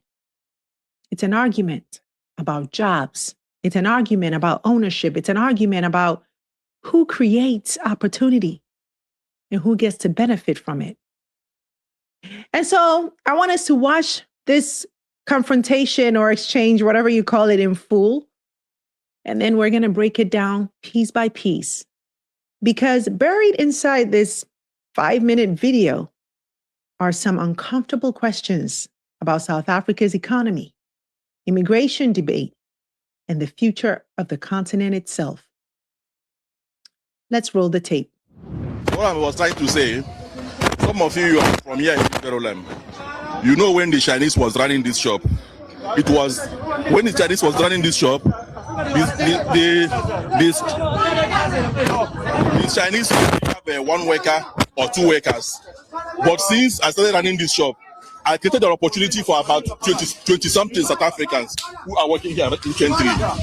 You understand? I created the opportunity for about 30-something to 20-something South Africans who are working here recently. Am I lying? Am I lying what I'm saying? Am I lying? Am I lying? No, I have permits. Let's keep it short.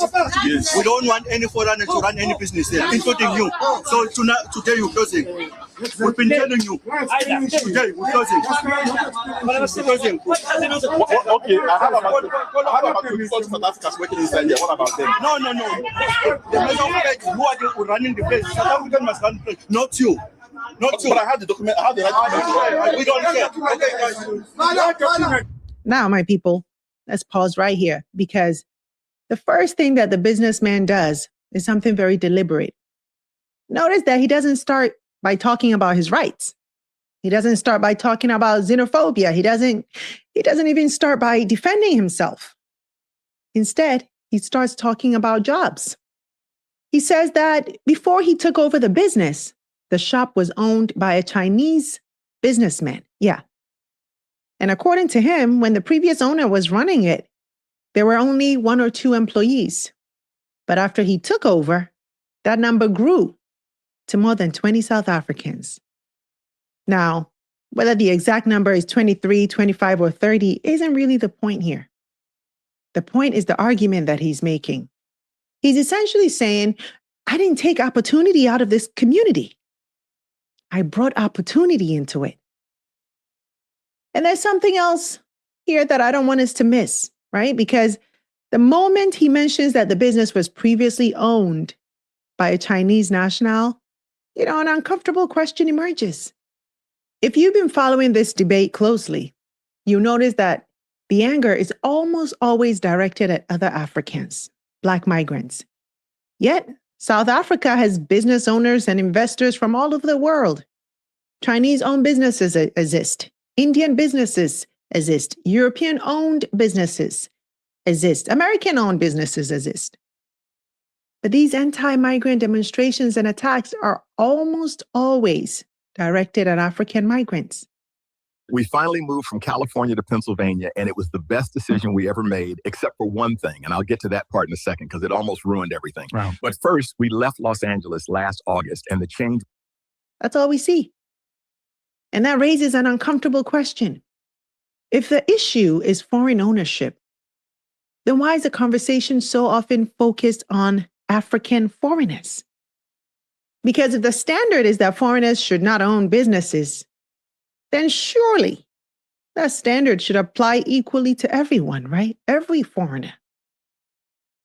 Now, that's not an easy conversation to have, but it's one that South Africa and frankly, much of Africa will eventually have to confront honestly. But then notice what the businessman does next. He shifts the conversation away from nationality and toward contribution. In other words, he's asking a very different question. Not, where am I from? But what have I actually built? His argument is simple. Judge me by the value that I've created, Judge me by the jobs that I've created. Judge me by the people that I've trained. And that is where this conversation becomes fascinating, because the activists don't challenge his numbers. They don't say the workers don't exist. They don't argue that the employees aren't South African. Instead, they immediately return to principle. They essentially say, none of that matters. We don't want foreigners running businesses here. And just like that, we're not talking about jobs anymore, are we? Let's keep going. I'm not running a saloon. I'm not running a saloon. I'm giving the South Africans the saloon. I'm running a trade shop. The saloon is being run by South Africans, not me. Listen. I'm running the trade shop. At the back of the shop, I created the saloon for the South Africans. Did I do anything wrong? You must call your boss. You must speak to your boss. So they've stated that you need to leave the country by the 30th of June. What's your take on that? When are you leaving? I'm a law-abiding citizen. I have all the necessary documents it takes to. I've run my business, pay tax for 18 years now. So I have the legal documents. I'm looking for the director for the government. If the government insists that I should close my shop and go, it's coming from the government direction. I will close and go. So you are ignoring this organization? I'm not ignoring the organization, but at the end of the day, the organization stated that they are chasing illegal immigrants. I'm not illegal. I've run a business. I've had this company for more than 13 years. Paying tax, paying taxes, employing workers, training workers by myself. How am I doing something illegal at that perspective? Is that illegal? Not at all. So that's what I have my confidence. I'm ready to go. Now, my people, this is where the conversation takes another important turn. Because up until now, we've been talking about jobs. We've been talking about ownership. We've been talking about who creates opportunity.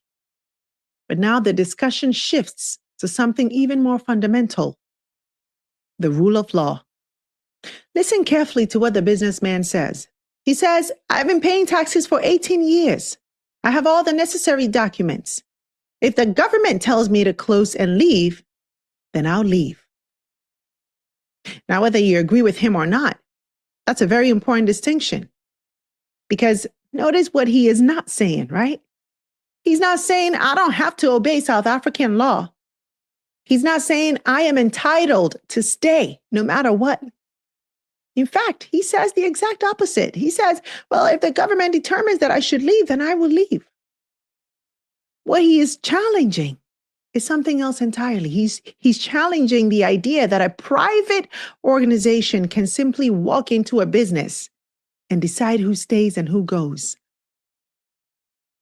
And that matters, because the moment that we move away from the rule of law, we enter very dangerous territory. Today, it's a Nigerian businessman. Tomorrow, it could be a Zimbabwean. The day after, it could be a South African citizen who somebody decides doesn't belong. The question is not whether a country has the right to control immigration. Every country does. The question is, who enforces that right? Is it the government? Or is it whoever shows up with the loudest voice? Now, you should know that South African law does allow private citizens, under very limited circumstances, to detain or arrest someone. Yes, Section 42 of the Criminal Procedure Act actually gives citizens certain powers in specific situations. But the law has always been controversial for this exact reason, for exactly what's playing out right now, right? Because it creates room for vigilantism, wrong arrests, and confusion about when private citizens can and cannot intervene. And that's exactly why governments normally reserve immigration enforcement for the state, because determining whether someone is legal or illegal requires documentation, requires due process, requires investigation and legal authority.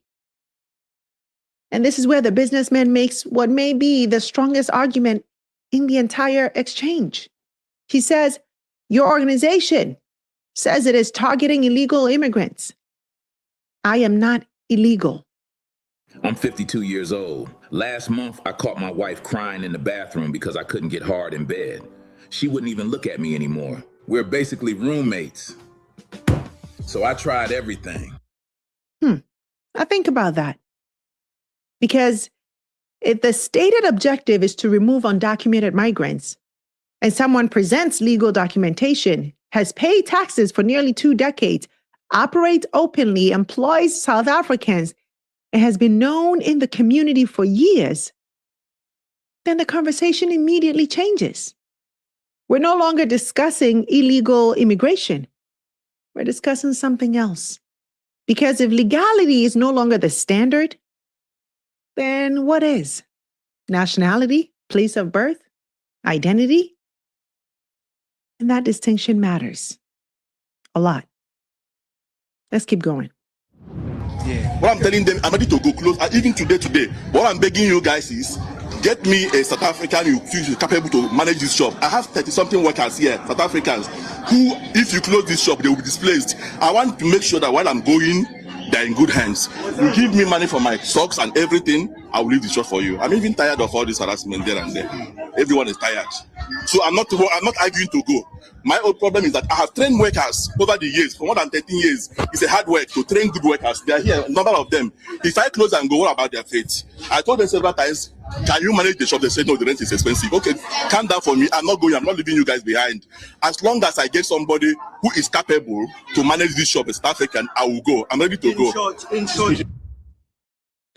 My people, this is the moment that really hit me. Yeah. Listen carefully. Listen very carefully to what happens here. After all the back and forth, after all the accusations, after all the demands for him to leave, the businessman says something very unexpected. He says, well, I'm ready to go. Not next year, not after a court case, not after an appeal. Today, I'm ready to go. In fact, in a very Nigerian way. He says if that's what South Africa wants, he is prepared to close their shop and leave. And this is where the entire conversation changes. Because once again, he doesn't ask about himself. He asks about the workers. Get me a South African capable of managing this shop. What happens to the 30 South Africans working here if I leave? My people, that is not an immigration question. That's an economic question. And there's a difference, a very big difference, because removing a business owner is one thing, but replacing a functioning business is another.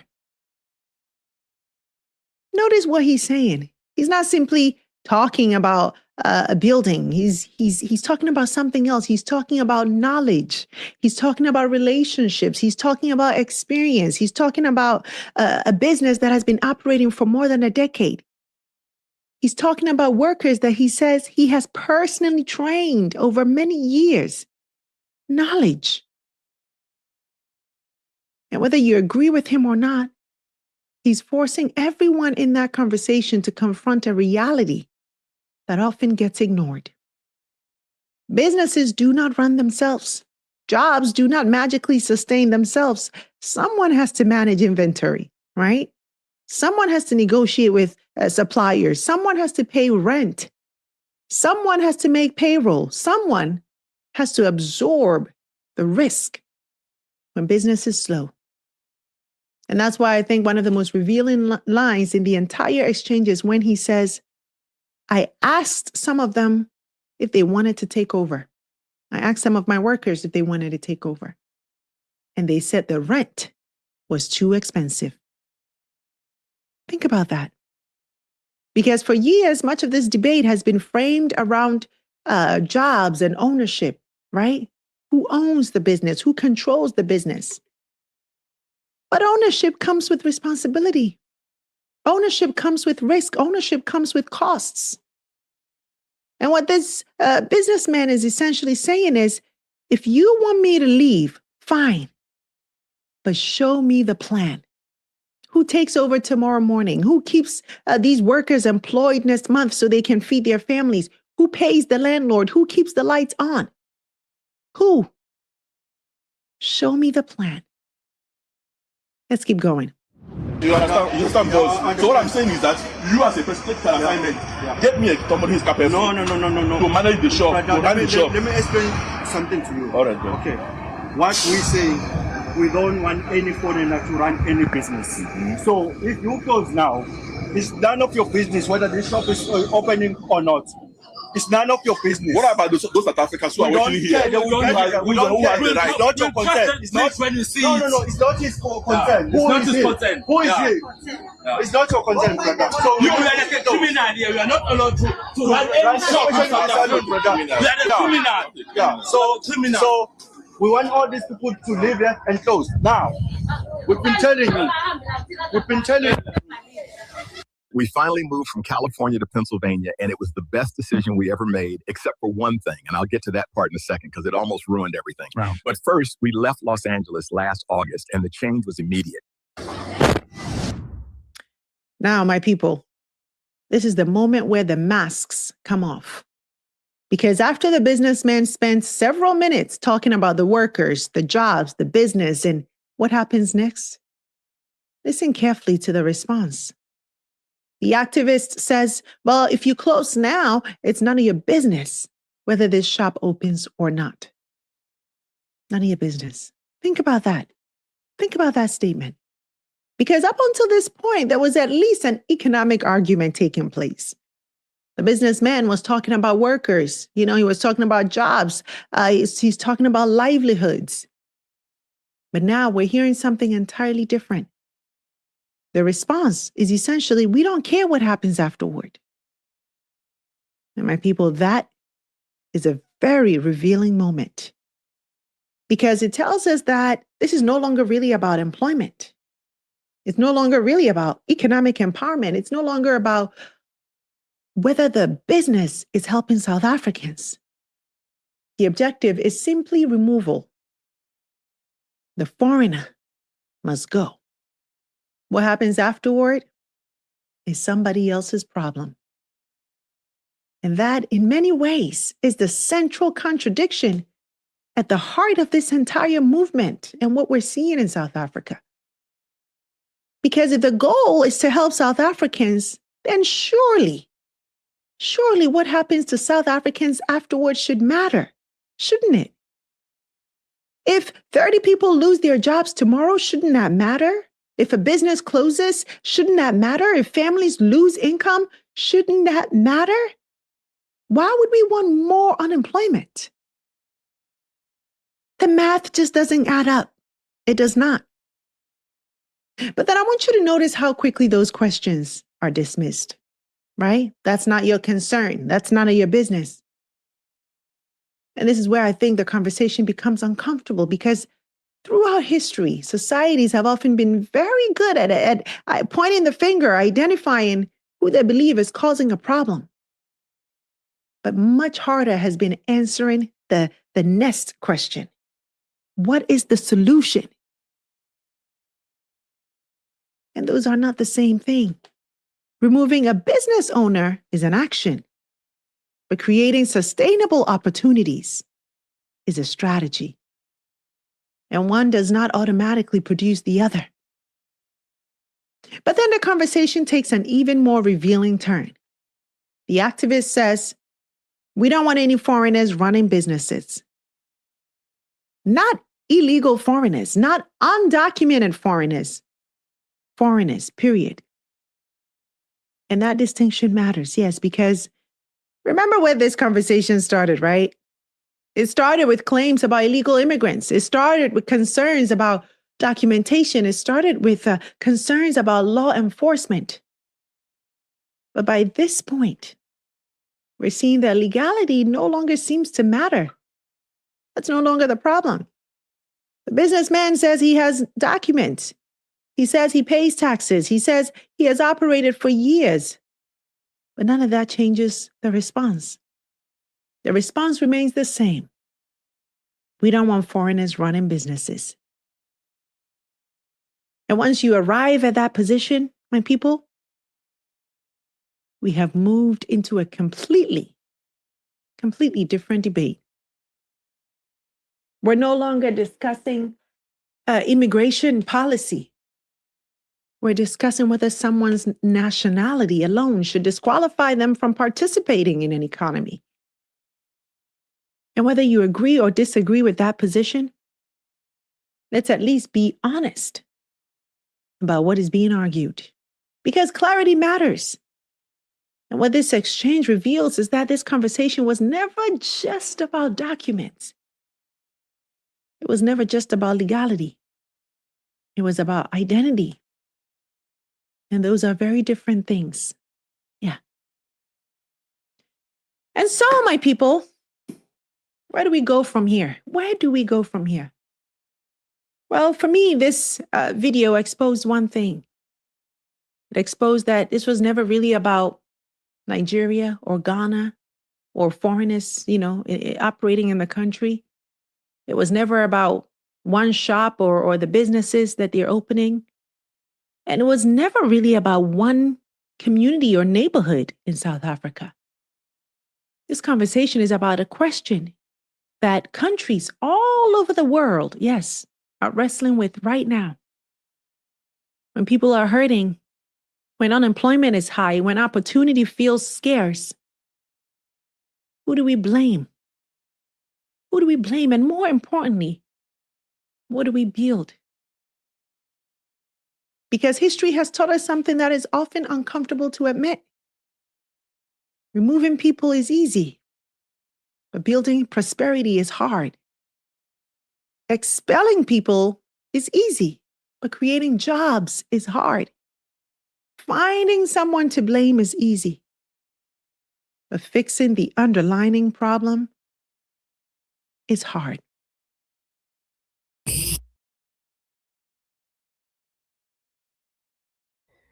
All right, folks, you have listened to what she said. I'm not going to add anything before I take away her thoughts. But again, you be the judge from what we've been showing up to now, right? You be the judge and see what's happening in South Africa. If African take a stand, it doesn't mean African hate. So let me put it this way. If Black African take a stand, if Black people worldwide take a stand, it doesn't mean African hate South Africa. It's a message and a protest that have been sent to South Africa.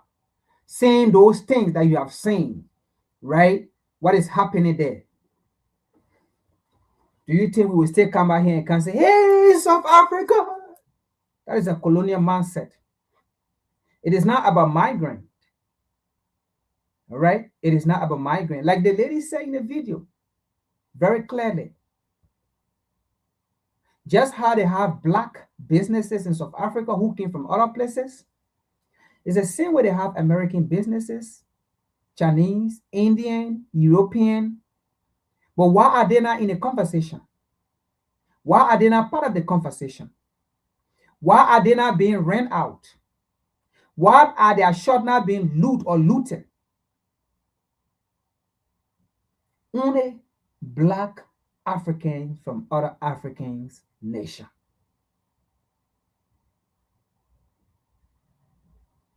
So the South African goalkeeper, Mr. William,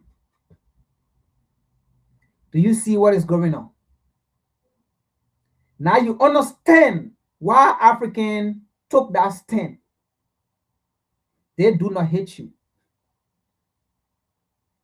What they don't like is your idea, your people, what they are doing to other Africans.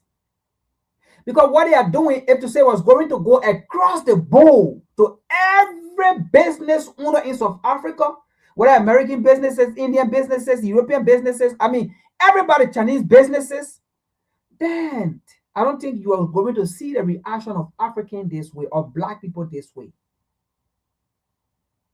Maybe people are going to react, but I don't think it was going to go to the extent of what you are saying. The message is you are not being fair. You are not treating your Black brothers and sisters fairly. People who have documents as well to stay in South Africa to operate legally, you run them out. You run their business. You loot their shop, take their resources, Like I said, I don't want to talk too much. What she explained, you heard it. Now you see what is going on. Let's continue.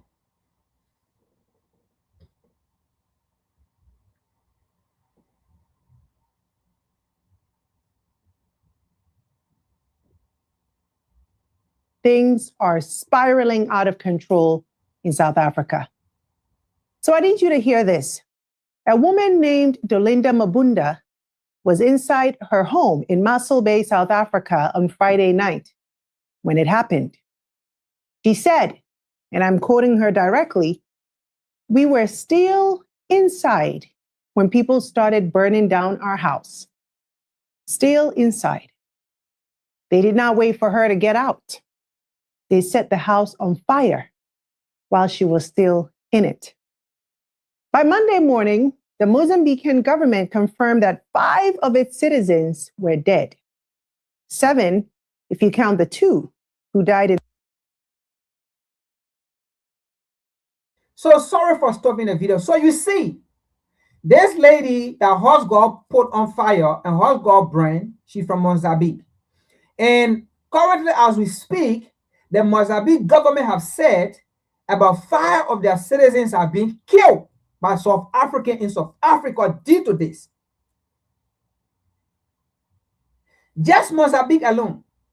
There are other nationalities, there are other nations, there are citizens, there are people have been unalive in South Africa. And you want for African, all these things going on for African to come and say, oh, we support South Africa, we do this. Where is that solidarity? Where is that unity? And then people come and say, oh, Pan-African is there. Oh, why we not support South Africa to the World Cup? No. Pan-African is alive. And that is why you saw a continental protest against South Africa. How can you have a continental protest against South Africa and say Pan-African is dead? Why African did not support South Africa? You see a worldwide black unity against South Africa, protesting against South Africa and sending the message to the world. And he said Pan-African is dead. No, what you saw was Pan-Africanism. In no time, everybody came together and said, no, South Africa, you are wrong. That is Pan-Africanism. Because we send the message to South Africa.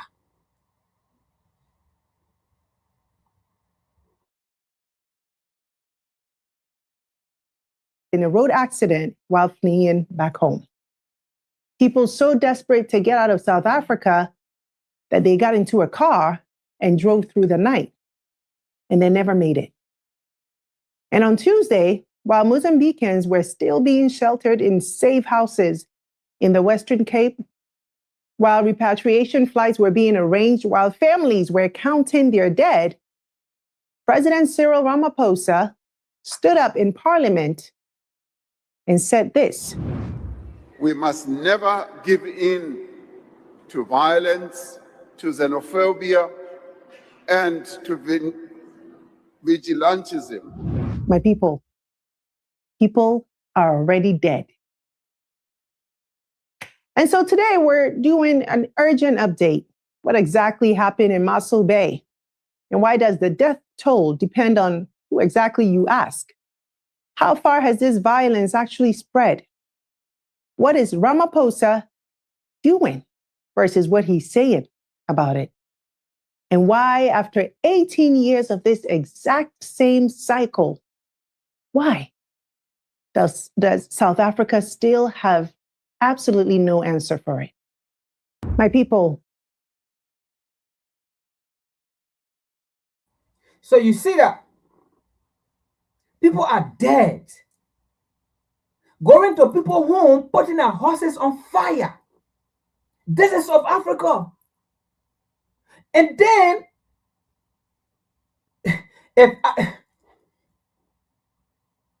for people to come and say African hate South Africa, why did they not support South Africa to the World Cup?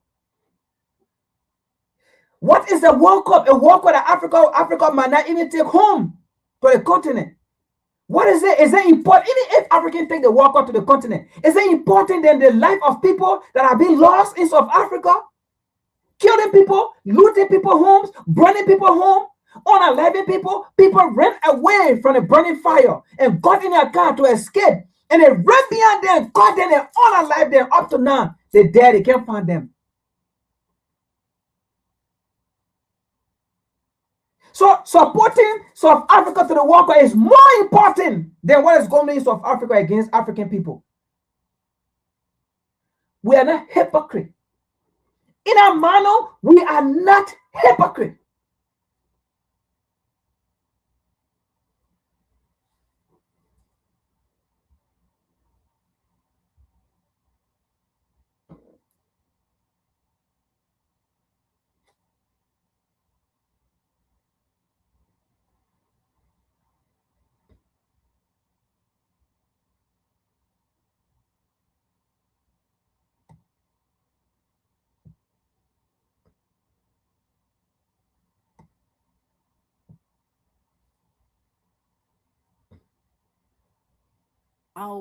To a woman, then he goes and does something like this.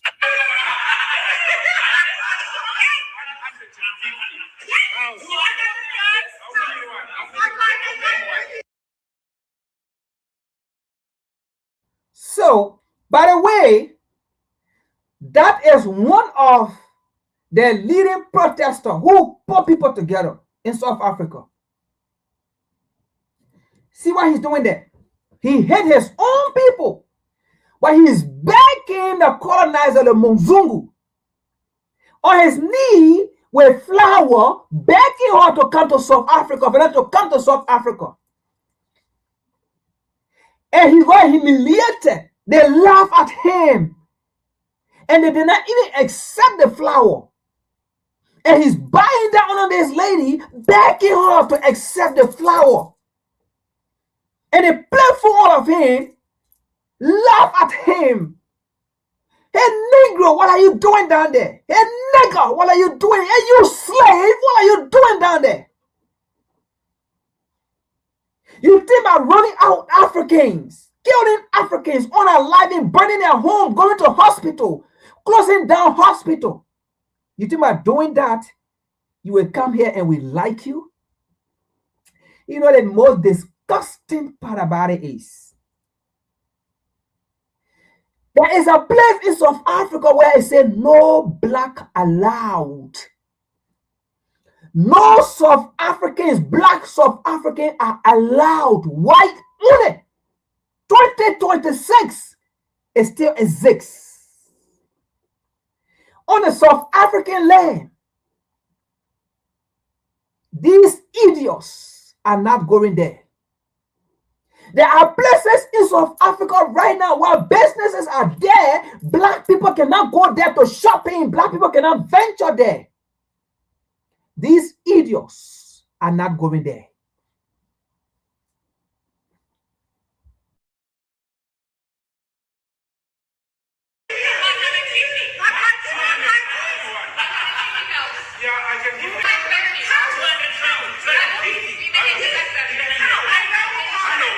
I mean, he goes and speaks to a black woman like this.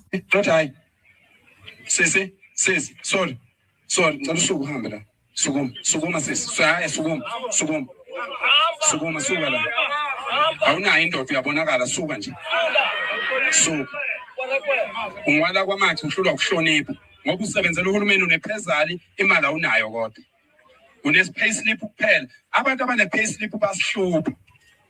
And then I must call you king. Nah. Kubite king nah. Doesn't bow to a woman, then he goes and does something like this.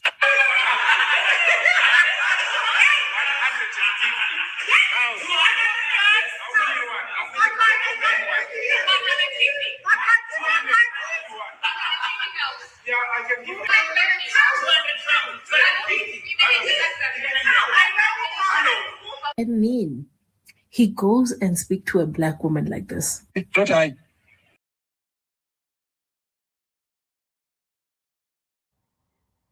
So that's the man that is fighting against immigration, right? Against his own people.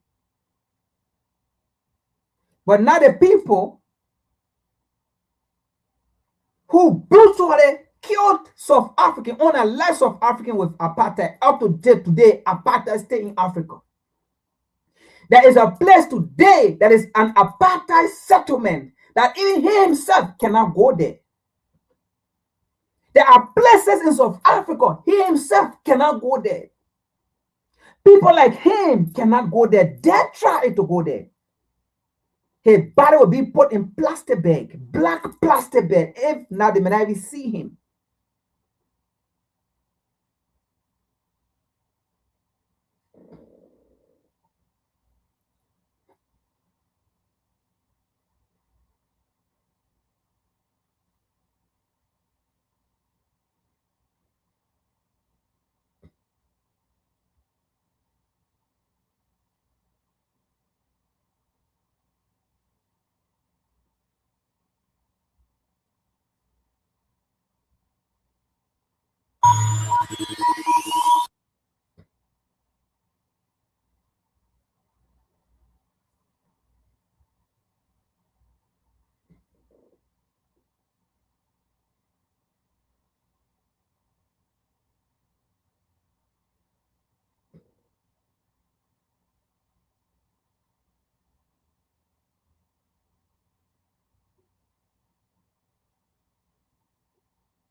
You are very ignorant. Whilst fools like you, shirtless gay fools like you, walk in South Africa and act like a Jumas. You know a Jumas? You are if I want to say a Jumas like you. You a Blexum, a rascal like you, lazy fool. You have no idea. Your horizon is bleak. This is fucking 2026. You have this, I don't know whether it's a raccoon feather or it is a squirrel feather sitting on your head like a dwarf talking nonsense. My name is Kevin, not Kevin. It's Kevin. Now let me tell you something. You see, when you were speaking, you were saying that South Africa is a country that is recovering from apartheid. It means you know what is right. What is apartheid? Apartheid is when you people, your grandfathers and fools like you, were treated like animals and slaves on your own land or in your own land. That is the apartheid. People like us felt bad for you when Nelson Mandela was crawling around Africa asking for crumbs to come and save fools like you, your grandfathers and your mothers. Why didn't Nelson Mandela stay in South Africa for lazy people like you to work and donate money for you people to contest in the name of ANC? You are stupid. You are very bleak. You are very ignorant. Oh, South Africa is recovering from apartheid. So who should be your enemy? It is the white man who has the plantation, who calls you guys dues. They call you people Blixum. They call you people cack shit. They call you Bavians, and which means baboons. Those are the people who are supposed to be your enemies, not your fellow African man with a black skin like you, cockroach. You are recovering from apartheid, and you still don't know your enemy? You are recovering from apartheid. At least Ghana has been free for 69 years. I saw you show some videos when you were talking, put some pictures of some bad roads in Ghana. We understand. We are not super developed. We are doing our best to develop. But what about you? The first time the ANC came into office, what has the ANC, the Black Party, done for you? A shirtless fool like you. You are a basic Bavian. You are a Bavian. You are a raccoon. You have no idea of what you are talking about. If you know South Africa is recovering from apartheid, then you should know what to do. Then you should know your enemy. Then the black African can never be your enemy. Nobody ran from their country to come to your country. There are people living in your country from other parts of Africa who are instilling knowledge in fools like you, black fools like you, who don't want to learn. Open your horizon. Understand how the world works. Have you been traveled before? All that you live on is some dirty pussy and some pap and some vorse. And that is all. You rob people of their properties. Every year you make South Africa, you have only two kinds of weather. You have winter, you have robbery day and weather, and then you have a winter summer. The foolishness of a foolish South African, we are trying to educate you. You are very daft. And I don't think you have even traveled out of South Africa before, because you don't have the confidence to understand that you can live with other people. So you are so bleak. You are so bleak. You are so ignorant. I have lived in your country for 2 years, and I know how some of you people live. You live like dogs. If you want to go out and hunt for humans, go and hunt for the white man who turned your mothers and your fathers into slaves, who took your land from you, who basically named every state in their own language. You are the slave. You are a modern day slave. Your jailer is the white man in South Africa. So I saw you showing some videos. Oh, look at Ghana. You can't even say Ghanaians. We are Ghanaians. Ghanaian. Ghanaians, not Ghanaians. Foolish people. You don't even understand how to put letters together. We are talking about the silly actions you people are putting across. Even your own neighbors, Zimbabweans, Mozambicans, people from Lesotho are supposed to be your brothers. You chase them. You hunt them. Are you fools? We are correcting you people. Then you foolishly turn around and say Ubuntu. Ubuntu to who? You live in that country like dogs. You see the whites? That is why they are making money out of you. That is why they are making laws for you people to live like slaves. Because the only thing you people can fuel you is alcohol. That is the only thing that fuels you people. You are lazy. You are daft. You don't learn. Let me show you. So many people around the world don't know how you black South Africa. See, you are stupid. You are very bleak. You are very ignorant.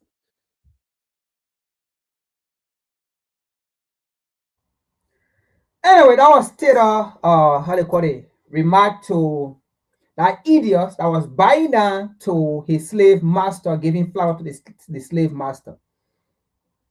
So that was a response, to them. Again, I'm not even going to talk much. That's going to stay right there. So let's continue because of time. I want to get to Donald Trump issue quick. So that's why I'm kind of running down things, right? So that I can talk about Donald Trump issue about the black referee that was detained, right? I don't want to say Donald Trump, but the immigration system of the United States, the American government. All right? And I'm not really angry. I'm only angry at Africans. When other Africans, nations do the same thing, and then Africans will come to talk stupidness and BS. That's where my frustration coming from. That is what I'm going to talk about. I don't have problem if the American immigration system send an African referee back. Look, I can sit here from now to Judgment Day. I don't have power to bring that man back. All right? But I do have power to come here, to sit here, to tell other Africans who don't have sense to learn from this. We can do the same thing too. I have the power to come out here, to sit here, to tell the stupidest and dumpiest Africans. When Mali, Niger, and Burkina Faso did the same thing to send out foreign NGOs that have been claimed to supporting the T group or the tolerance group, when they send them away, it was Africans who sat down on their various stupid platforms to talk about they were going against international community. They was going against human rights. What is human right? There is no human right if you don't fight for your own people. You do not fight for your interests, and you are fighting for somebody else's interests. Before America talk about human rights, America makes sure her people are settled, are good. Before the Chinese men talk about human rights, the Chinese men make sure China is good and well protected. Before the Indian men talk about human rights, the Indian men make sure India is well, good, and protected.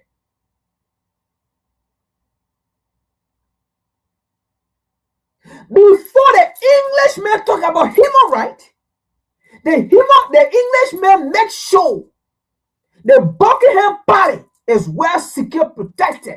The Englishman is protected. So henceforth, if everybody in the world that human right is first based on the safety of their people. Why can't Africa do the same thing? Do you think I'm going to come here and sit there and tell you, say, oh, the immigration system of America was wrong from sending an African referee or Omar back home? I know how it feels. Actually, he shouldn't have been sent back. But I do not have power. But what I can do here is to come here to educate Africans, see what happened. What comes from out of it? Nothing. So we need to do the same thing too. It doesn't matter. We have all these foreign bases on the African continent. Why should we have them there in the first places? Or in the first place? That is what I'm here to talk about. To tell you, you see what they did? Why can't you do the same thing too? And you have all these foreign bases. And these foreign bases, your own government in those countries cannot check them, cannot make them. What do you see? A man that was picked by FIFA. All he had was his document and few packet change. Immigration system did not say this man, they caught him with drugs. Immigration system did not say they caught this man with arms coming to the U.S. The United States immigration system did not say they searched this man's phone and he was communicating with T group. There have been no report like that. The only thing the immigration system say or are saying, this man is from Somalia.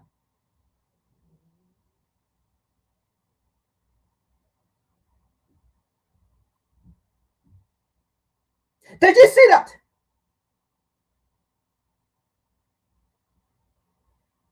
Even an African president coming here, they can charge them. Look what happened with Senegalese president got to the airport.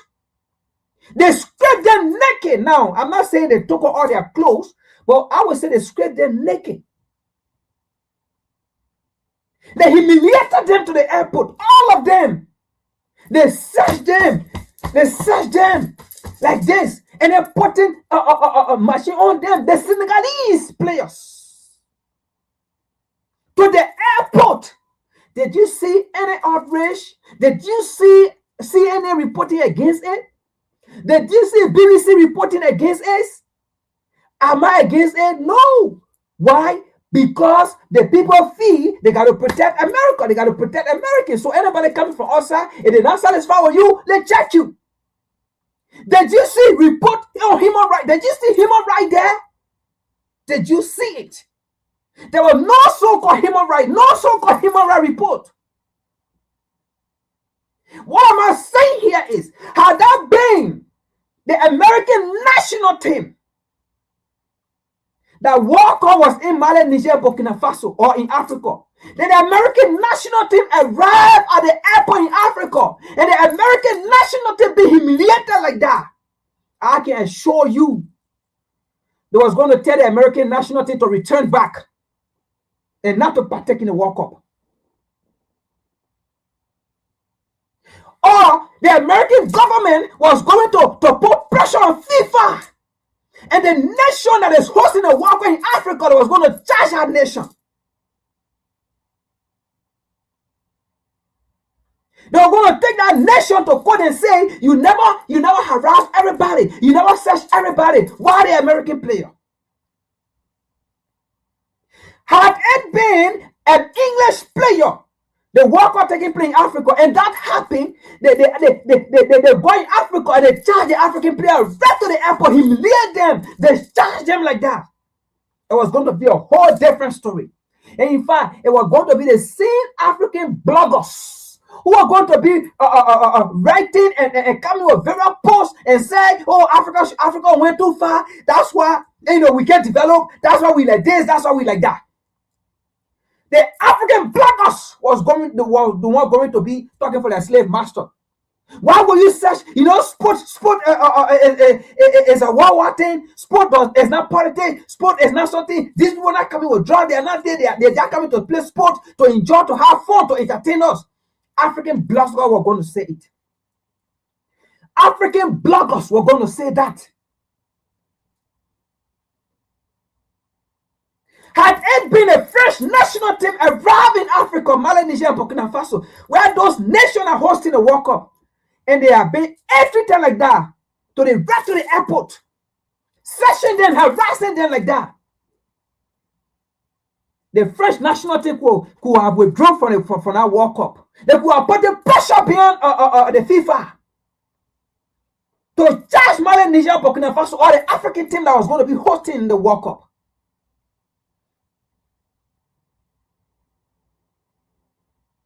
FIFA president was never going to say, I don't have, FIFA does not have, how they call it, power over the Malian immigration system. They were never going to do it. But because you Africans always think like idiots, you Africans always think that you are inferiors. And the people will always treat you like inferiors beings. Let us speak to reality here. You see this. Do you think I'm going to come up here and can say, oh, the American immigration system was wrong? You damn lie. If you think that's what I'm going to sit here to say. I'm going to open your mind and tell you, stop it. When your African leaders are doing the same thing to them, back them, back your African leaders as well. It means those African leaders are your interest. Back them, support them.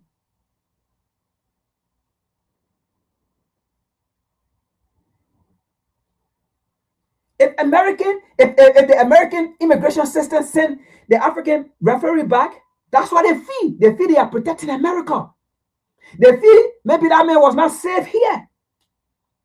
And that the same thing the Sahel nation did when they found out that foreign organizations were supporting the T group, as they said, as it was alleged.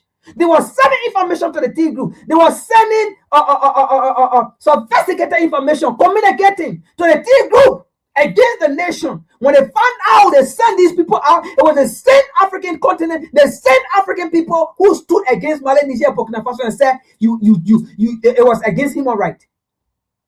You think America get time for human rights? You think England get time for human rights? They only talk about human rights if it is not in their favor.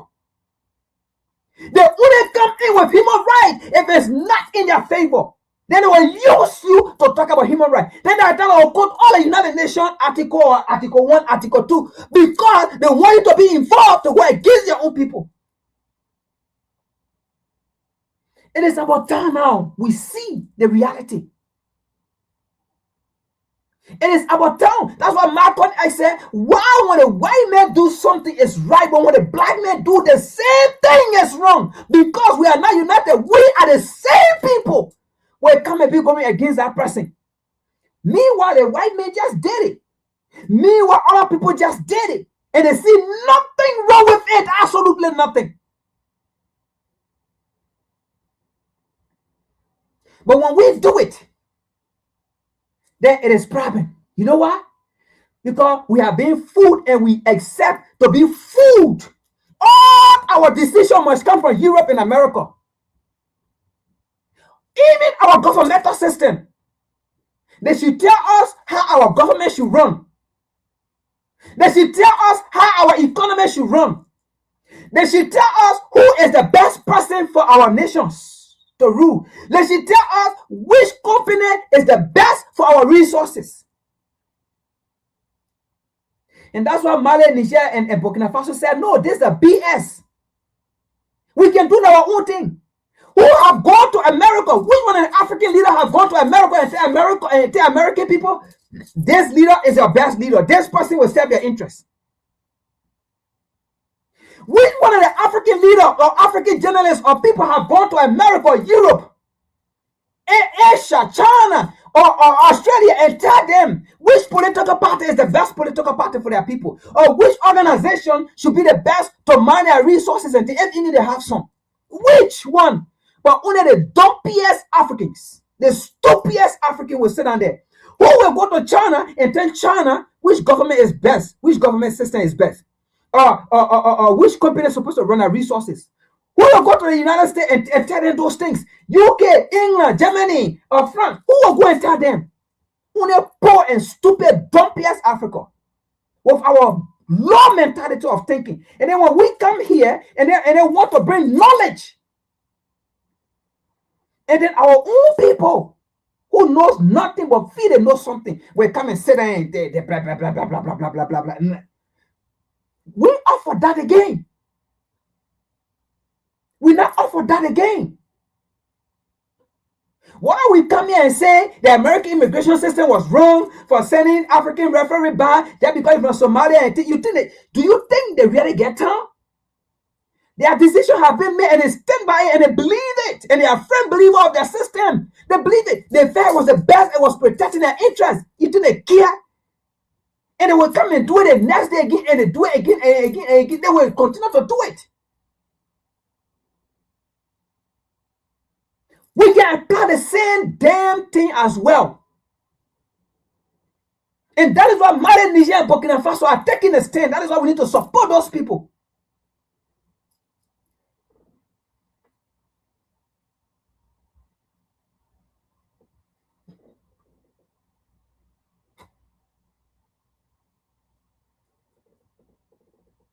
Now, we are talking about South Africa, right? Let me close out with this with South Africa because it won't do a justice. This is WCC. At the end of the day, we speak, we bring solution. Even as I've been speaking, there have been solution, right? But some people still did not get it. But the issue with South Africa, now you all know it's not even about immigration or illegal immigrant whatsoever as they are timid to be. Now, if South Africans have the solution, a South African from the EFF who work in the government, who is part of the parliament in South Africa, talk about the solution. Not me, I'm bringing a solution to you people. Listen to this video.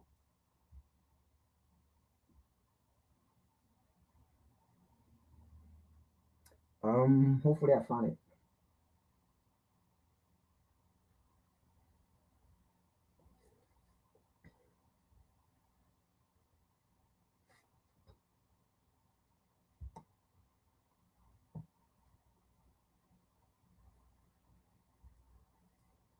Banks don't believe in you. They don't believe in black talent. They'll never give you enough money to be able to become a captain of industry. There's nothing we can do until we have a bank of our own. So step number one, we need a bank. And that bank must become a state bank. That is going to give you, that is going to waste money on you, like the apartheid government did on Afrikaners. That is going to give you funding, give you 40 years minimum, like Toyota. The story of Toyota, which at the moment, there's no village in the world without a Toyota in the world. But if you look at the story of Toyota, it was properly supported by the state for 40 years until it became the giant that it is. It's the story of a number of companies. The strongest agricultural sector in the world is in the United States, but is the most protected from international competition. We cannot give up on the state because the ANC destroyed it. It is the only thing you have as black people. You can't fold your arms and all go into a mode of condemning government. It is the only shield, it is the only gain of the liberation movement. We've got to build state capacity. We've got to use the government. We've got to use the state to transform our lives. White people are not going to develop you. White people are not going to save you from poverty. If you don't know, the last 30 years is evidence. White people themselves, to become the rich people that they are, used the state. They could have made it without the state. They were protected by the state. They were funded by the state. They were given all types of opportunities by the state. You have to save your state. Don't surrender it to corrupt people. Don't surrender it to people who don't believe in black talent. We've got to save the state and strengthen it. Use it to transform and shift tectonically.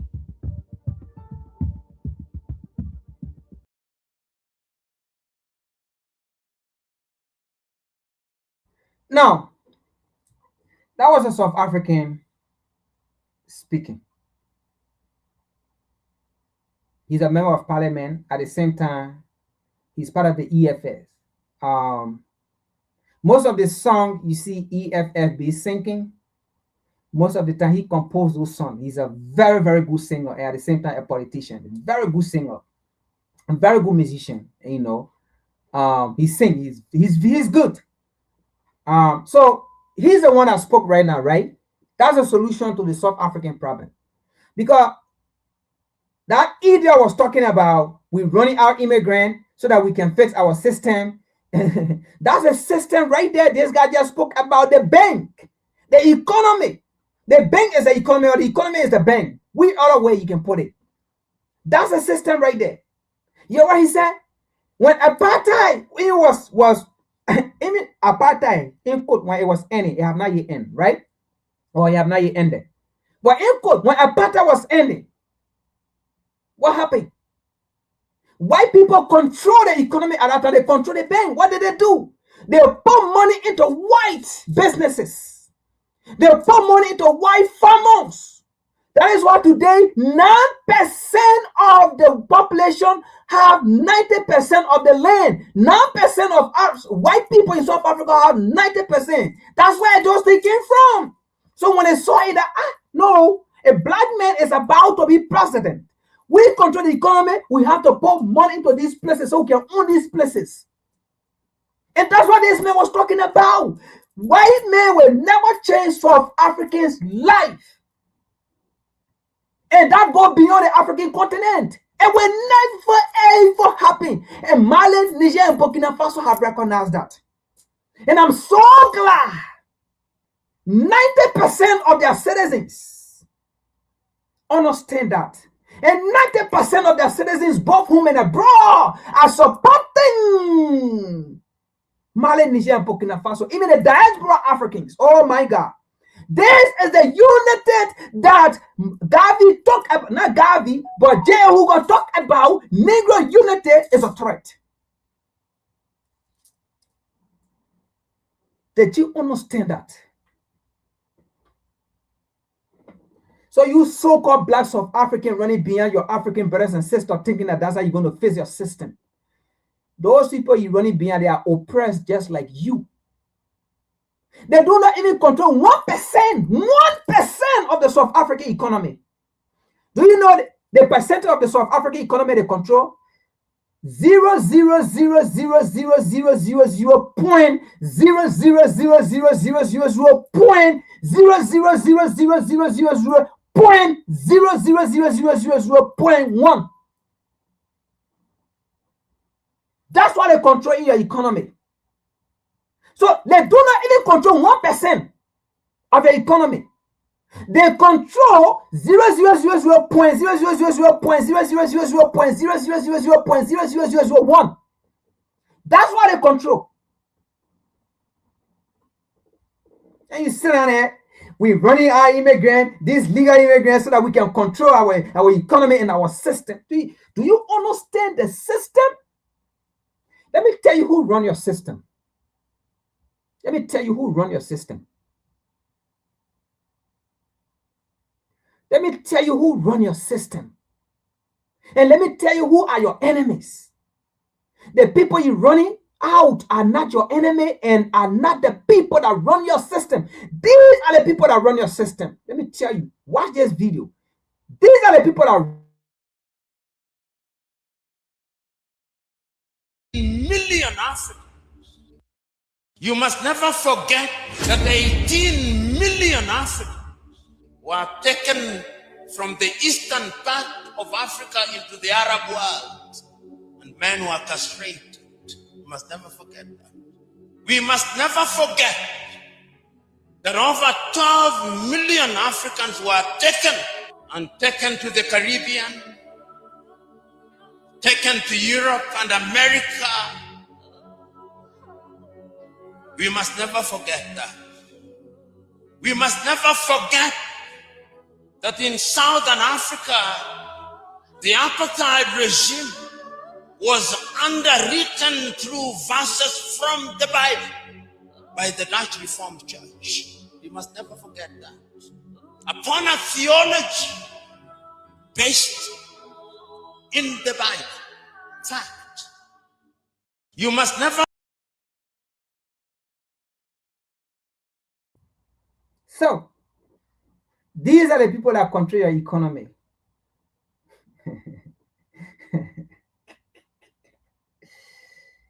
Yes, I'm not laughing, man. These are the people that control the economy in South Africa. Don't be stupid and dumb.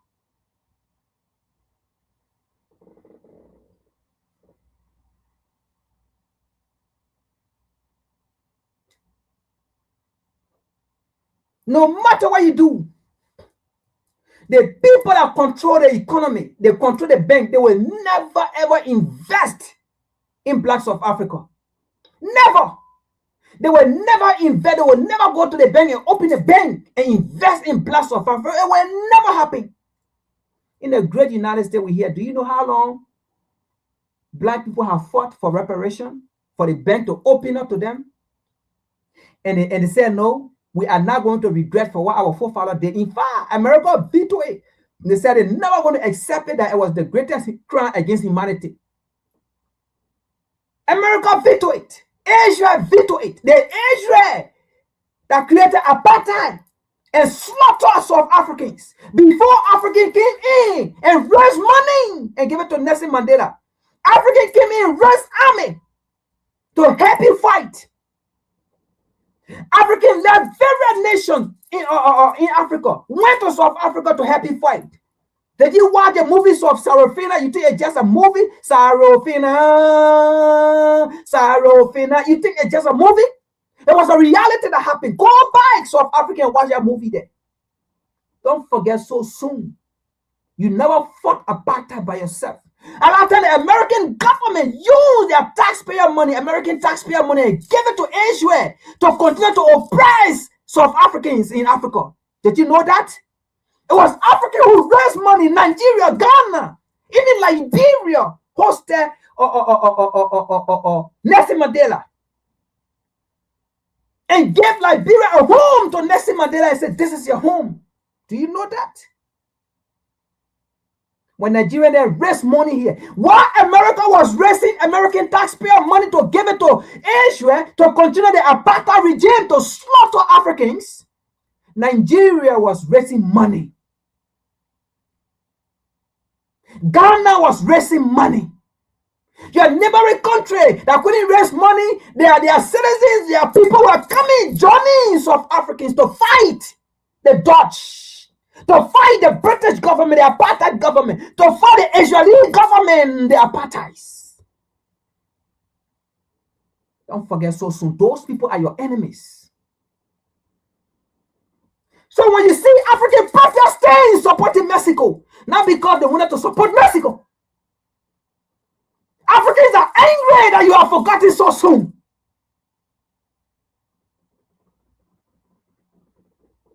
Just 1994, you get independent. If I'm not mistaken, 1990 or 1994, in between there. Not long ago. And today we still have apartheid nations in Africa, in South Africa, where you cannot go. Black people cannot go. Even the Zulu people cannot go there. The people that are doing like this, putting things, they cannot go there. They are forbidden to go there.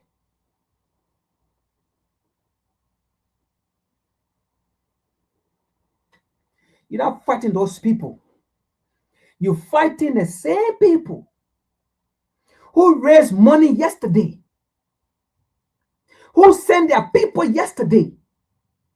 Because when thousands of South Africans was shot at by the Dutch, by the apartheid government, by the British, by the Israeli, by Israel. The sentence goes a sectum that you can go back down to, you say that you're God. When it was shooting you yesterday, was African who raised money, the same people, you call them foreigners. It baffles me, how can a foreigners be, African be the foreigner in Africa? In Europe, somebody from England, they are not foreigner in Europe. Somebody from France, they are not foreigners in Europe. Somebody from Poland, Sweden, Denmark, those people, they are not foreigners in Europe. Only in Africa. That the colonizer will always make us to think because we have brainless brain.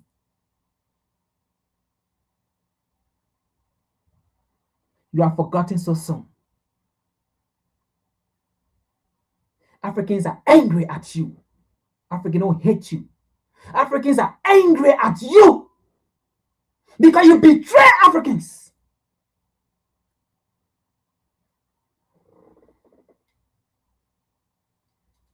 And what is coming? Oh my God, my God. What is coming for blacks of Africa? You can't handle it. You will not handle it because you have just isolated yourself. The tears that will come from your eyes, blood will come out. Suffering, humiliation, you will cry for Africa. One thing I know, we will come. Yeah, I can see it. We're going to come. But we will allow you suffer. You will die enough in numbers before African come. Don't take it to be a joke. Don't think I'm sitting here behind TV and I'm just talking. It's already manifesting. It's coming. I told you previous podcasts that I saw it. I saw it. And it directed it to me to tell people, all nations, do not chase South African out in those countries. Whatsoever African countries South Africans are, don't run behind them. Don't chase them out. Leave them. Whether they are illegal, whether they have document or not, they are African. Leave them. Do not be part of their crime because they are going to pay for what they did or what they are doing because people have died. People have died. And our ancestors are angry. Even Nelson Mandela is angry. I told you, they show it to me. And they say, tell them, South Africans in other African nations, they shouldn't be bothered with them. Do not chase them out. Do not run them out. Even they got shop, they got businesses, leave them. They will pay for what they are doing. Oh my God. If you think it's fun, so be it. We will wait for that day. We will wait for that day. Like I said, we will come to your aid, but many of you will die before we come, before African come. You will cry. You will shed tears. You will regret. Because now people hate South Africa. Now you are saying we hate South Africa. The time will come. That's the time you will realize that what we did was not of hate. We were sending messages to you. You will beg. You will beg. Eh? You will beg. We will come. But you will cry no more before we come.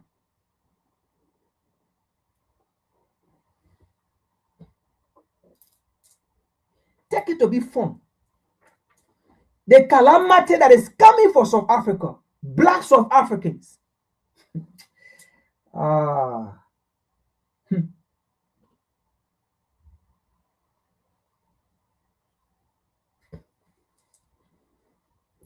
You still have time to make it right with the people you chase out, with the people you kill.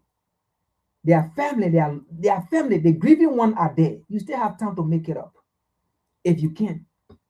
But if you are so stubborn and adamant, keep saying African hates of Africa because they did not support you to the walk. Keep going with that narrative and hold on to it. Oh my God. Oh my God, the thing that is coming, if only you can see it.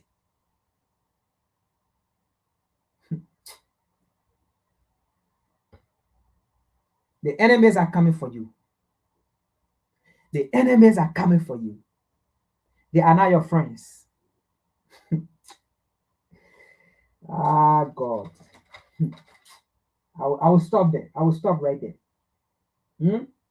All right. I will stop right there. Not too far. That is enough for you people, South African. Let's go to Donald Trump.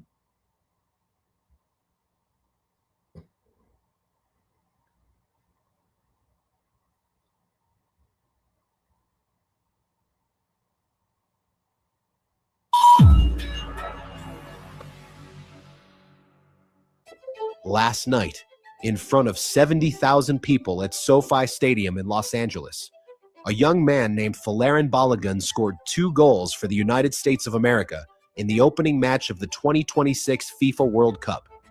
The crowd erupted, the stadium shook, the country celebrated, and Donald Trump was not there. The man who has spent the last several months telling the world that this is his tournament, who accepted a specially created peace prize from FIFA's president, who threatened to move matches away from democratic cities, who called the team on the phone before the game as if he were a coach delivering a pre-match speech, did not attend the opening match of the United States at his own World Cup. He sent Marco Rubio instead. But that is not the story. The story is who Folarin Balogun is. Because once you know, everything about this moment becomes almost impossible to process. Balogun was born in Brooklyn, New York in July 2001. His parents are Nigerian, of Yoruba heritage. And when he was 1 month old, they moved the family to London. Peter Piper used the smart buying tools from Amazon Business and positively prospered.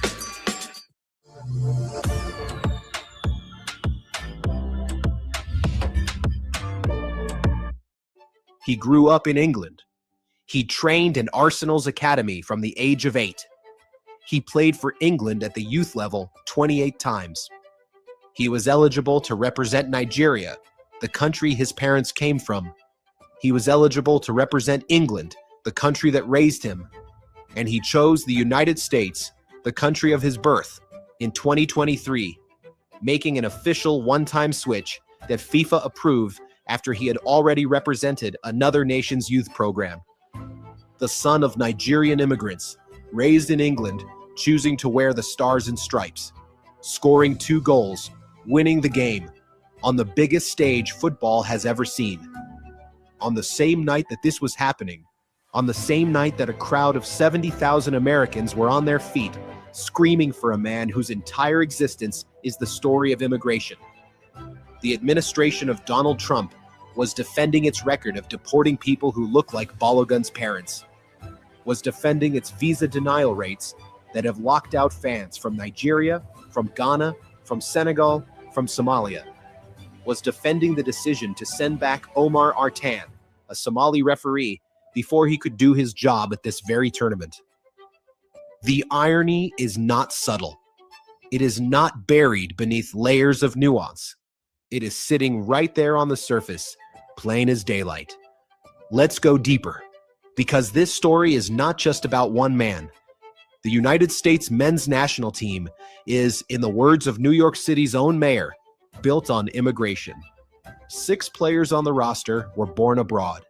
Sergino Dest, whose father is American and whose mother is Dutch Surinamese, was born in the Netherlands.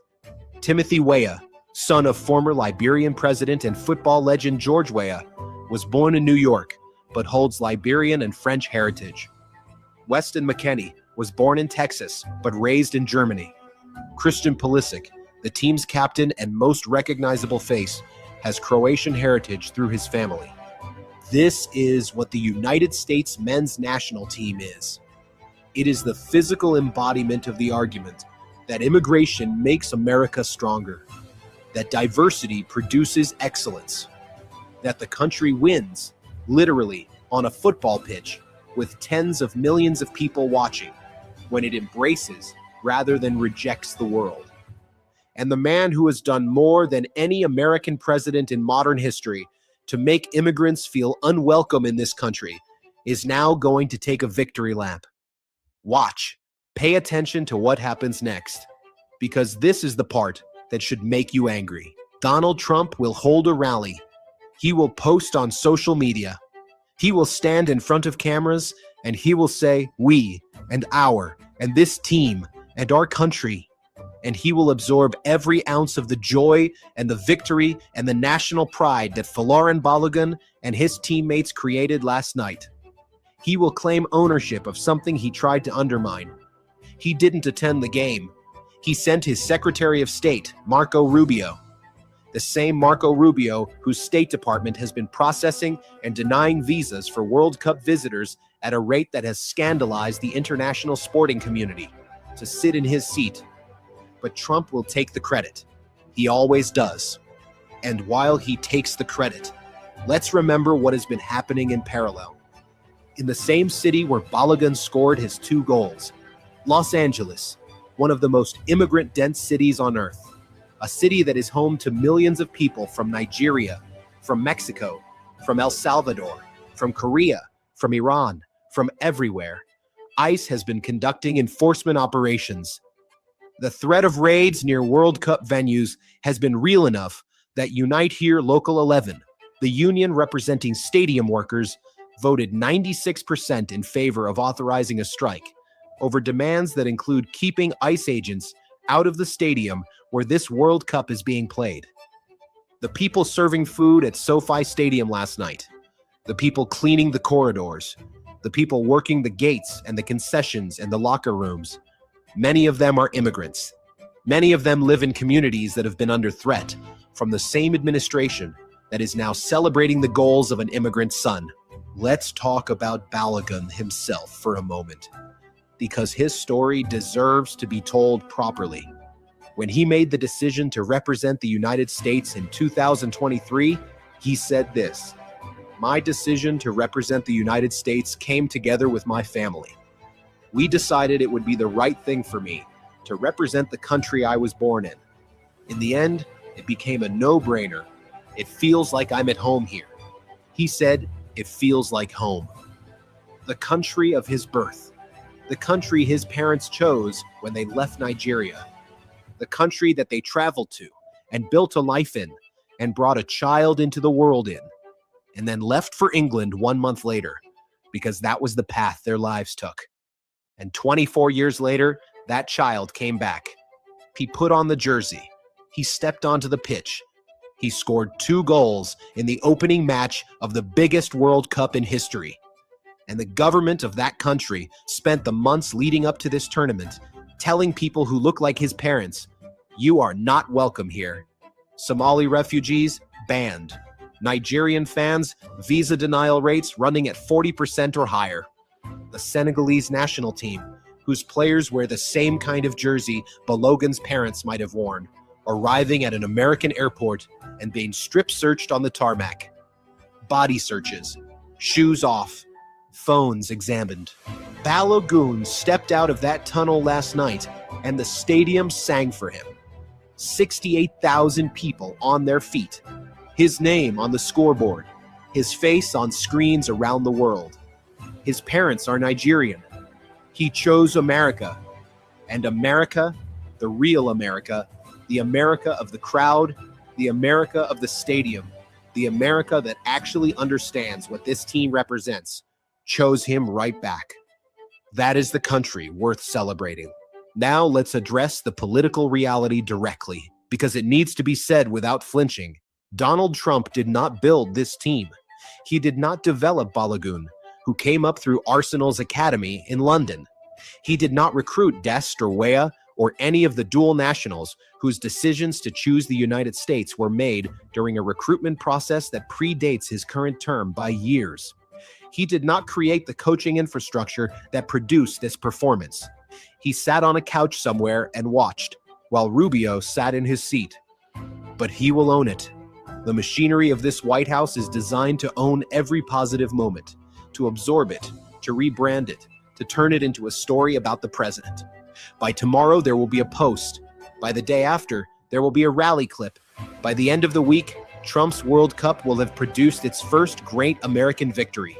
And the man who tried to turn the tournament into an instrument of exclusion will be standing in the glow of everything he never deserved. And here is what we must hold on to. Here is what we must not let them erase. While Trump was on the phone with the team before the game, giving a pre-match pep talk to players, including the son of Nigerian immigrants, as if he had anything to do with their preparation. What is wrong with you? Ow, Mom. Let Mama show you, baby. The Iranian Football Federation was in Tijuana.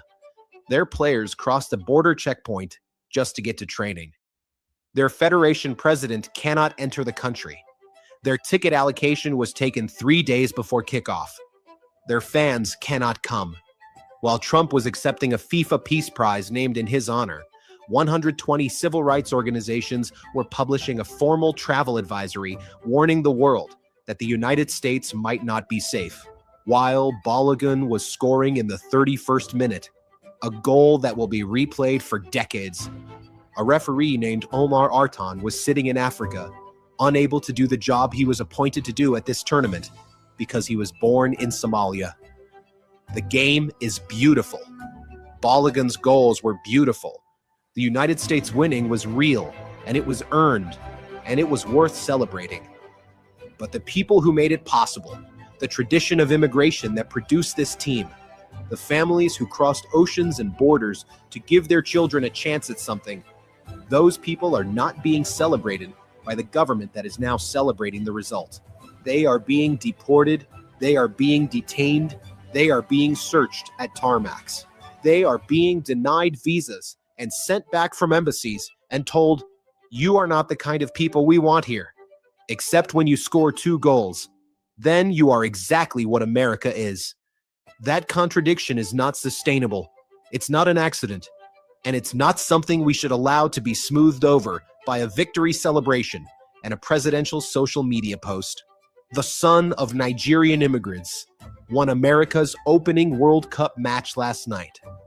His name is Folarin Balogun. His parents chose this country. He chose this country. And the country that is currently led by the man who built a political identity on keeping people like his parents out, just watched him do it from somewhere else. Remember that. Share this, because the victory is real and the irony is real, and both things deserve to be seen.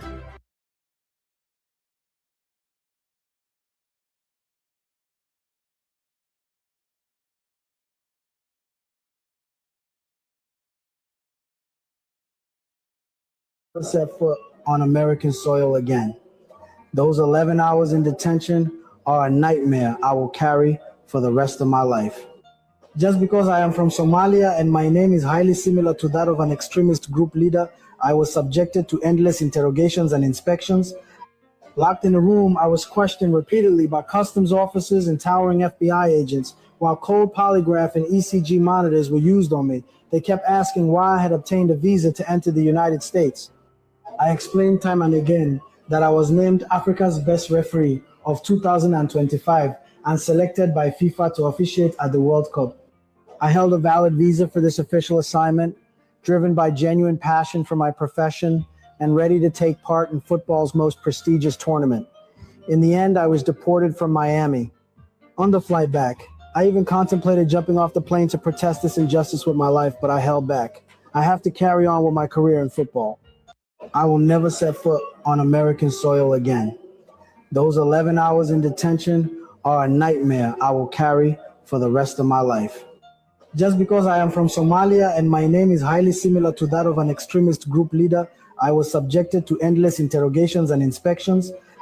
Locked in a room, I was questioned repeatedly by customs officers and towering FBI agents. While cold polygraph and ECG monitors were used on me, they kept asking why I had obtained a visa to enter the United States. I explained time and again that I was named Africa's best referee of 2025 and selected by FIFA to officiate at the World Cup. I held a valid visa for this official assignment, driven by genuine passion for my profession and ready to take part in football's most prestigious tournament. In the end, I was deported from Miami. On the flight back, I even contemplated jumping off the plane to protest this injustice with my life, but I held back. I have to carry on with my career in football.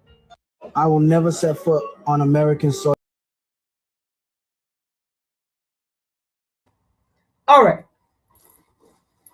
Give me 1 minute. Let me discuss something here and then we continue. We're almost done. Now, here is the video. In our video, did he ever explain anything about whether he was caught with drugs or he was caught with arms or his passport was not correct or was not up to date? Nothing. He said the only offense he had, and the reason why I believe I wasn't in the interrogation room, so I will use that word deliberately, right?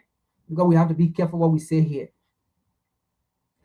The only reason why he was detained, because he had the name Omar. The name sound like terrorist, like he said in the video. I didn't say, he said it, right? So I believe the reason why he said I had nothing, they detained me only because my name was Omar, right? I believe the reason why he said that, they kept using that thing over and over. They kept using his name over and over. They kept saying his name over and over, and to say that name is a terrorist. But folks, let me ask you here now. Why would they want to, this is the interesting part. Oh God. Why would they want to detain a man? Only because his name sounds like terrorist, or his name is Omar. When the reality here is, when most of the American government, when most of congressmen in America have said American taxpayer money support T group, support Boko Haram, support Al Qaeda, support ISIS. All the last time we check, then we see the current Syrian prime minister, I think, or how they call it, not Assad. Assad was the one that was there. I think Bajani or something. Then we see him here in the United States. Oh, so you can invite someone in the US, a terrorist, who was a terrorist, who was member of Al Qaeda.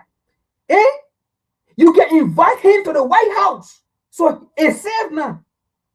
Because he's a Syrian prime minister that is a puppet. Now he is safe. A man that was even one upon a time that the American government put $10 million on his head for anywhere he is. Anybody that gave information about this man, they will give that person $10 million. A man that the United Nations spoke and said he was one of the most dangerous terrorists in the world. The American government did not see anything wrong with that. The American immigration system did not see anything wrong with that. They gave this man first-class ticket to come to the White House. This man came to the White House. He was never searched. They invited this man, this tourist, to come to the White House to have dinner. Folks,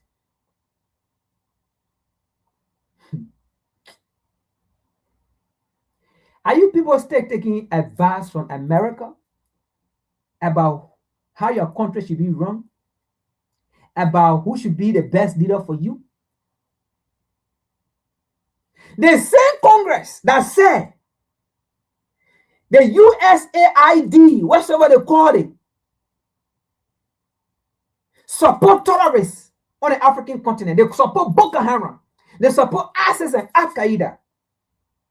The same American Congress that said American organization, Western organization, gave information to the terrorists, support terrorists.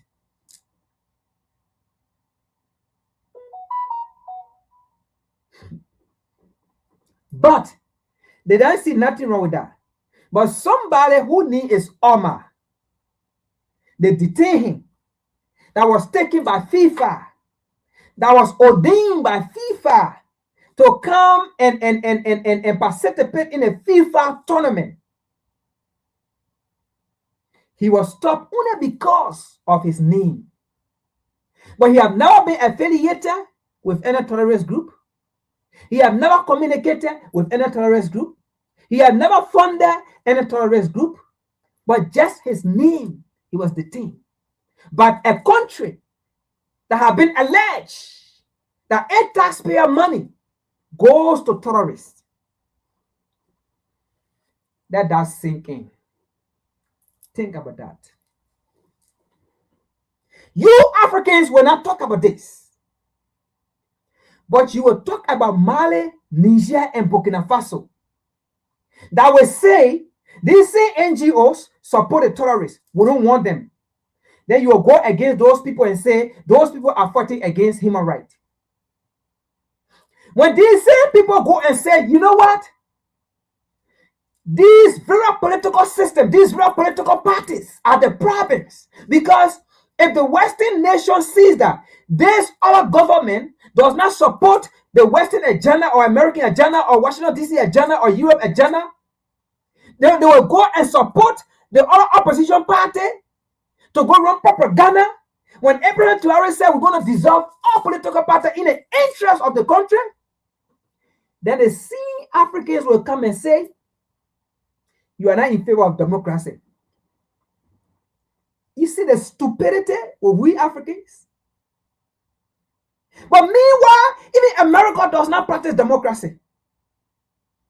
Meanwhile, even America have now practiced democracy. Meanwhile, even America does not believe in democracy. They decide who to become president. They decide who to become president.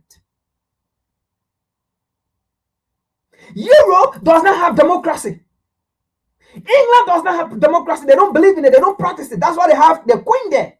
That's why they have king there. But when Africa want to have king, then Europe and America say no. Then you will see the same stupid Africans will say, yeah, we don't want kings. We don't want queen. Oh yeah, we want 5 political parties. We want 7 political parties. That's the only way we can function. African men will come and defend democracy that they don't even understand. Or the only way we can have democracy, we have to have 20 different political parties so that everybody can have their side. We cannot have one system. But England have one system. Even America have one system. They decide who to become president, not you. Your vote don't count. Your vote are fallacy. You think you voted, but they decide who they want to put in. They decide who they want to put in. And then once they decide who they want to put in, then they use their media to run propaganda to support that person. They use their media to say, hey, that person is this, that person is this, that person is this. Meanwhile, the person they won. And then they use their media, very platform, boom. And then you buy into it. Then you think now that person here they go. Then you go for that person. Meanwhile, no, that person have already been chosen. If your vote counts, Hillary Clinton was going to become president in this country. If your vote did count, Hillary Clinton was going to become president in this country. She was going to be the first female president. If your vote did count, Kamala Harris was going to become president. These people don't believe in democracy. So you Africans know that when smart leaders of Africa are making decisions, do not use Western narrative. You got to sit there and think critically. Think.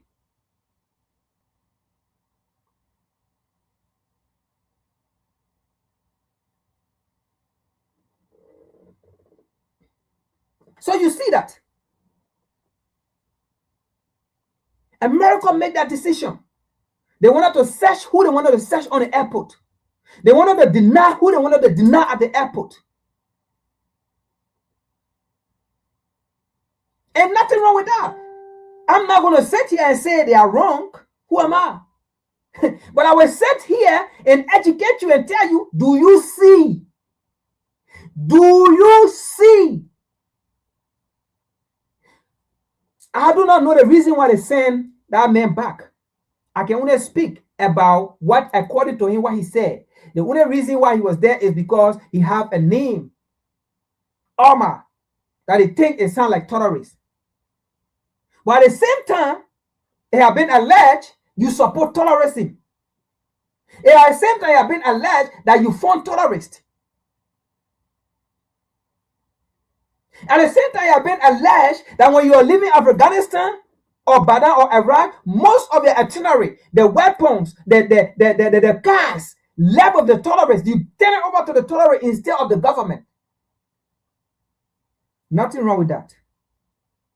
But someone who name, sound like was detained, I do not have power. I do not have no say in it. I'm not going to sit here to say it was wrong. They felt it was the best thing. So my people, I'm telling you here now too. I am telling you here, if our great leaders do the same thing, they see what is in the best interest of Africans, do not go against them. If Abraham Traore said, you know what, it's nonsense to have different political parties in the country, because you know what, if I am not supported by the American government, by the European government, if I don't support them, their foreign policy, they will use the opposition against me, because opposition want to come to power, so they will allow they will allow to be used to propagate messages that will turn the minds of the people against me. So Abraham Traore look and say, you know what? These are all BS. I will dissolve political party for the interest of the country. Now it was some Africans, bloggers, writers, stupid journalists, even someone saying on BBC, saying that Abraham Traore was infringing on human rights. Abraham Traore was infringing on political parties. But Africans, since the 1960s, I would say from the 1960s, because that's when most African nations get independent, apart from South Africa, who just get independent yesterday, who running around here, running their mouth. And again, are independent because of the support and the pressure from the African people. It was not because apartheid government wanted to stop. It was not because apartheid government wanted to freeze Nelson Mandela after 27 years in prison. South Africans, those are your enemies. They may have kept your freedom fighter in jail for 27 years and fear him with poison. Those are your enemies. They never decided to free you because they wanted to free you. It was the pressure from the African nations. They never stopped because American taxpayer dollars stopped going to Israel against you people. That's not what the reason they stopped. It was because of the pressure from the entire African continent. Because they themselves, they were losing their territory now. They were saying that, no, you know what? We have to fall back. Because the entire African continent now are rallying behind South Africa. You missed that point, South Africa. Don't get it twisted. And now the goalpost is coming right back. But I've spoken about that. I don't want to go there. But I will stop. I will stick to this topic here.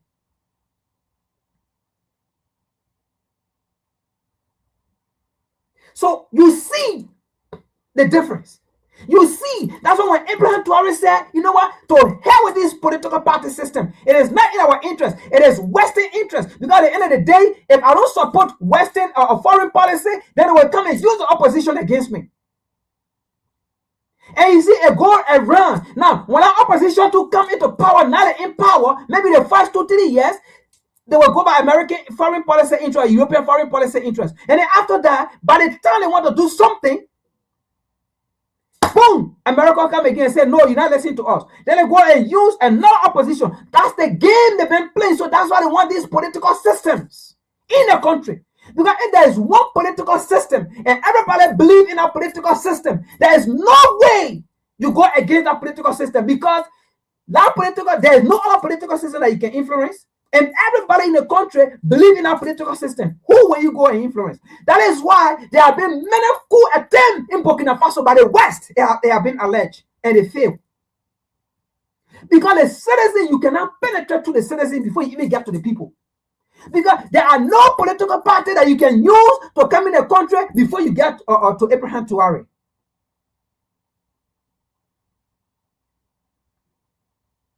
So you understand that. And now there are no foreign organization in those places that will write against the government and make the government look bad, and then our own African people read it and then they don't understand that it is against them. Abraham Traore said all these things got to go, and they sent all of them out. It was not wrong for them to do it.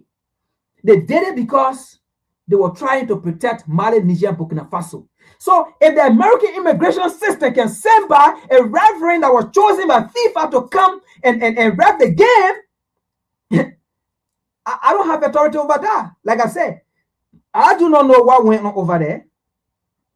I do not know what question that was asked. I do not know how he answered his question that was asked. I do not know. I'm only speaking from video that I see. I'm only speaking from what he said, okay? The only thing he had was his passport, and the only thing he had was his name. That's what I'm speaking from. I was not there to listen to the question and asking. I was not there to see what happened. What are they found? They found this. The American government have not yet come out to say we found this with him whatsoever. Nothing. So that's not my business. I'm only speaking here for you Africans to see reality.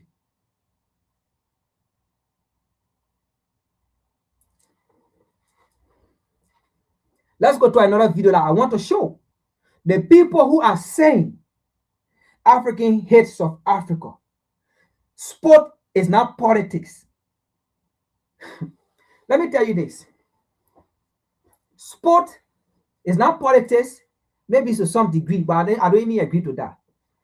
Sport is one of the entertainment that is used to carry your messages.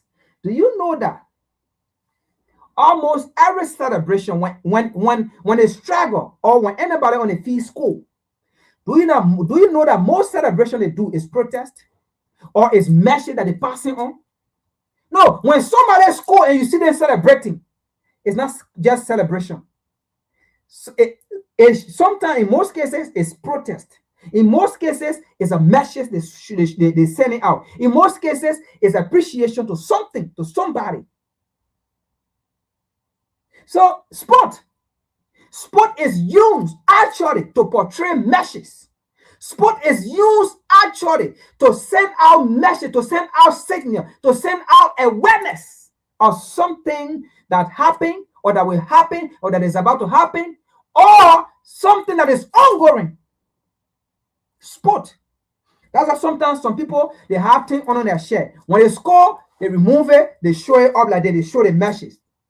Celebration is a message. Dancing, see somebody dancing, is a message when they score those things. So sport is one of the areas that is used for protest, to send out messages, to send out signal, whatsoever you think about, to send out frustrations, to send out cry. Somebody crying, somebody in grief. So, I mean, a lot of things, even racism.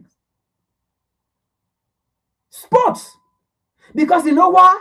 It's a worldwide thing that everybody, entire world, the whole world were watching. The entire world watching. The entire world sees. So anything you do there, they see it. People grab it. Sports. So that means that medium of expression, that medium of exchange of information or idea was used by African, both home and abroad, by black people.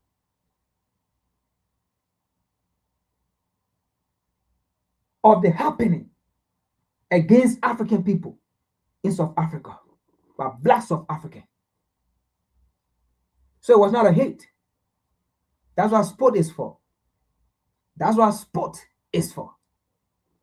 To expose. It's not just about scoring goal. It's not just about clapping. Sport is also used to expose the reality. And that's what African did. Let's see something here. Maybe you will understand further. Like I said, this is WCC. Let's see something here. You will understand what I'm trying to say or what I'm trying to portray.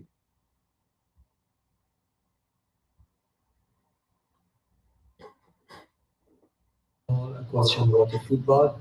So you have to know, my people in Iraq, they are so great. They are so good into everything. Everyone in the world now know about my people. If there is any problem between us, this is our business. This is none of your business. So I just respect you, but this is something between us, and we're gonna solve it. Don't worry. Iran secured a crucial draw on field, but off it, a completely different story has panned out. Coach Amir Galanoui has exposed FIFA and President Donald Trump's dirty games, saying his team has been asked to leave the U.S. immediately. The coach further claimed that they were denied recovery time and rushed out of Los Angeles just hours. Now, for some of you, especially this go to the African blogger, some of the African who don't understand, and this go to the South African goalkeeper. William, who said sport is not about enemy shit. Sport is about bringing people together. Yes, I agree, right? Sport is about bringing people together, right? Sport is not, there's no politics in sports, right? Those things and whatsoever. If there's no politics in sports, we all know what is going on between Iran, Israel, and the United States. Between Iran, Israel, and the United States. Between Iran, Israel, and the United States. Between Iran, Israel, and the United States. Now, I repeat it. We know what is going on, right? Okay. Iran came for the World Cup. And now, football is about togetherness, right? Football is about unity, right? Iran came to the United States for the World Cup. Why did the United States government tell Iran to leave the US? If sport is about unity, it's about bringing people together, it's about peace, why the American government, right, told the Iranian Football Association to leave? And by the way, the American government disallowed the Iranian official to come to the World Cup. They stopped them. They were stopped. Oh, is that not sport? Why they stop them? Look, Africans, we need to be so, look, we need to wake up from a delusional mindset that the world is a global village. We need to wake up from a delusional mindset that the world is a global society. We need to wake up from it. Why would they stop? Why would the Iranian team stop? I mean, the officials, why would they stop? Why they were told to leave the American soil? If football is about unity, if football is about togetherness, if football is about how they call it, what they call it, say, or freedom or unity or whatever you call it. If football was about that, by this time there wouldn't be any racism in the first place. By this time there wouldn't be any racism.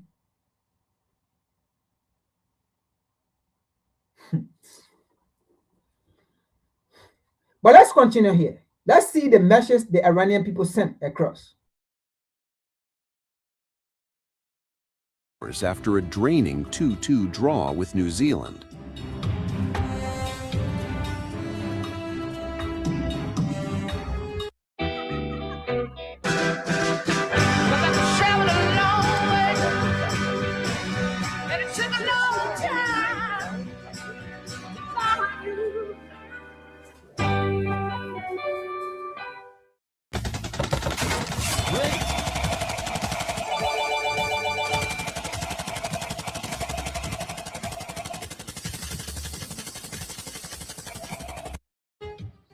The complaints didn't stop there. Iran's captain, Mehdi Taremi, called the situation a disaster, saying the squad endured hours of travel and security checks before the match, and then was told to fly straight back to its base in Mexico.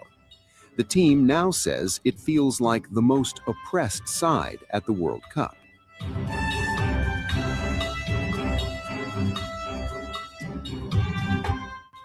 The controversy comes against the backdrop of soaring political tensions. Iran had already shifted its training base from Arizona to Tijuana, Mexico, amid immigration concerns and visa complications affecting members of its delegation. Several support staff and officials were unable to travel with the team. According to the Iranian camp, amid immigration concerns and visa complications affecting members of its delegation, several support. Now, football is unity, right? See the kind of armed security officers here. And these are just soccer players. Now, for some of you, oh, football is about sport, football is about blah, blah, blah, sport is entertainment. These are just soccer players. Now, I'm not saying, again, let me make this clear, disclaimer. I am not saying what the American government were doing here was wrong. That's not the point. Let me get that clear. I'm not saying security being here was wrong. What I'm saying here is, at the end of the day, America made this decision. Washington, D.C. made this decision because they felt that they need to protect their citizens. They need to protect America. Africans, why can't we do the same thing? Why, when we see Africans doing the same thing, we do not support them? Why Gaddafi wanted to do this and we did not support Gaddafi? African leaders, why? You guys sat down there, America and Europe went and killed Gaddafi because of the plan Gaddafi had for Africa. Now, African leaders, you guys are sitting there and do anyone to invite Mali, Niger, and Burkina Faso on any African's affair? You guys turn your back on Mali, Niger, and Burkina Faso because you guys feel those leaders are doing the wrong thing. And the truth here is, when the American government presses any African leader, it means that African leader is not working for the people. That's the reality, and we know it. When European leader presses African leaders, it means that African leader is a slave and not doing anything for 8 people. But now we know, when the American government, when the European government, when the American media, when European media go against any African government, talk ill against African government, it means that African leader is doing the right thing. It means that African leader is doing the right thing for 8 people in 8 nations. It's glaring, it's clear. So America is doing what she's doing for her people. This platform is different. Like I said, we don't look at things the way how other people look at it. No. We look at it on a different perspective. This platform, we also have the ideology of Malcolm X. We believe if America thinks what she do is best for her people, we believe too Africa should do the same thing. If Europe think what she's doing is she's doing the best thing for her people, Africa should do the same thing as well. That's how we believe. And that's what Malcolm X said. Why do you think when a white man do it is right, when a black man do it is not right? That's the philosophy, and that's what we believe in. You think we're going to sit down here and say, oh, why American, why the army like they here, these are yes soccer players, this, that, blah, blah. No, we're not going to do that. At the end of the day, they know what they are doing this. I do not know. I'm not a security personnel. But yes, I do have the opportunity or the power to come and sit down here and look beyond and think critical and say and asking the critical question, Africa, what are we doing? Why can't we do the same thing? Why are we so focused about humanity when your people are being ill-treated? Why are we so focused about humanity when you yourself, you ill-treat your people? Look, don't talk about humanity when you are not treating your people right. Don't do it. Don't talk about humanity when your house is on fire. Start from your house first. Start from your own failure first. Then we will understand. And that's what America is doing. Before America talk about humanity from us, she will make sure her people are safe. Her people are well fed. Yes. I'm not going to say, oh, Donald Trump got to do this, Donald. No. I'm not going to do that. No way. I'm not going to say, why the American immigration system do no way. But I'm going to say, Africans, are you learning? Black people, are you learning? Because you people are the one that quit to jump to the United Nations chapter. The same law the white man made, the white man do not go by it. But it is the African who will always want to go. When you're the one that wrote the United Nations chapter, you so-called black men, were you the one that wrote the United Nations chapter in 1945? Did you read it? Were you there? The people that wrote it, they don't even go by that chapter. They don't even go anything. The people that wrote it, they don't respect it. But it is the black men who always can. Oh, the United Nations chapter this. Or the human right. The people that wrote human rights, they don't go by the law or the human right. They don't go by the book of the human right. It is the African, the delusional African who will always want to go by the book of the human right. Did you read that human right book? Did you write the law in there? You never wrote it. And even if you did, the white man will not respect it. Europe and America will not respect it. Even if you did, they did it. They don't respect it. That's why no European can go to the Hague. No American government can go to the War Crime Court. Only African government can go to the War Crime Court.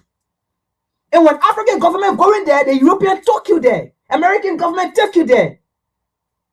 Because of an agenda that you did not agree to, then their foreign policy. They take you there. So Africans, my point here is, open your eyes. Open your eyes. Why would you want to quote a book that was not written by you, written by the people who don't believe in those books, who don't quote those books? They will not quote the book when you do not protect their interest in their country. Then they use people against you, then they use those laws and come and remove that person. It's Jimmy Papa. Are you crazy?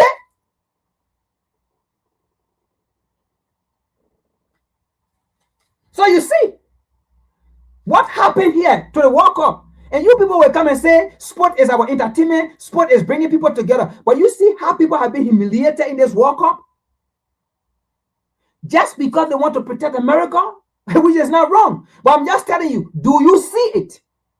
Now you have or foreign bases in Africa. You do not check them. They do what they want to do. They patrol anywhere they want to patrol. You don't check them. You don't check them. Do you see that? You don't even know what they are doing. Do you see that? They go anywhere they want to go. They are powerful more than your army. What kind of stupidness is that? Why do you still have foreign bases in your country? Why? Do America have any foreign bases in their country? Europe have any foreign bases in their country? France? Do Australia? Why you think today the proxy war between Ukraine and Russia? Because somebody wanted to put their base right in Russia back, and Russia said no. And then they sponsor proxy war in Ukraine just to fight Russia. Why you think is that?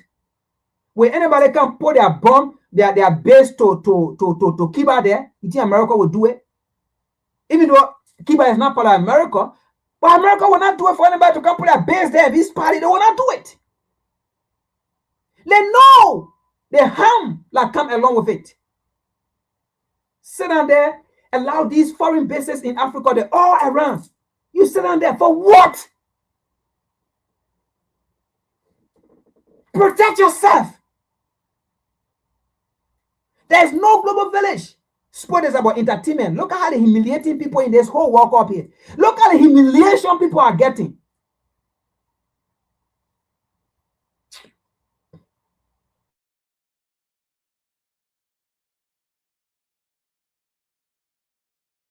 Staff and officials were unable to travel with the team.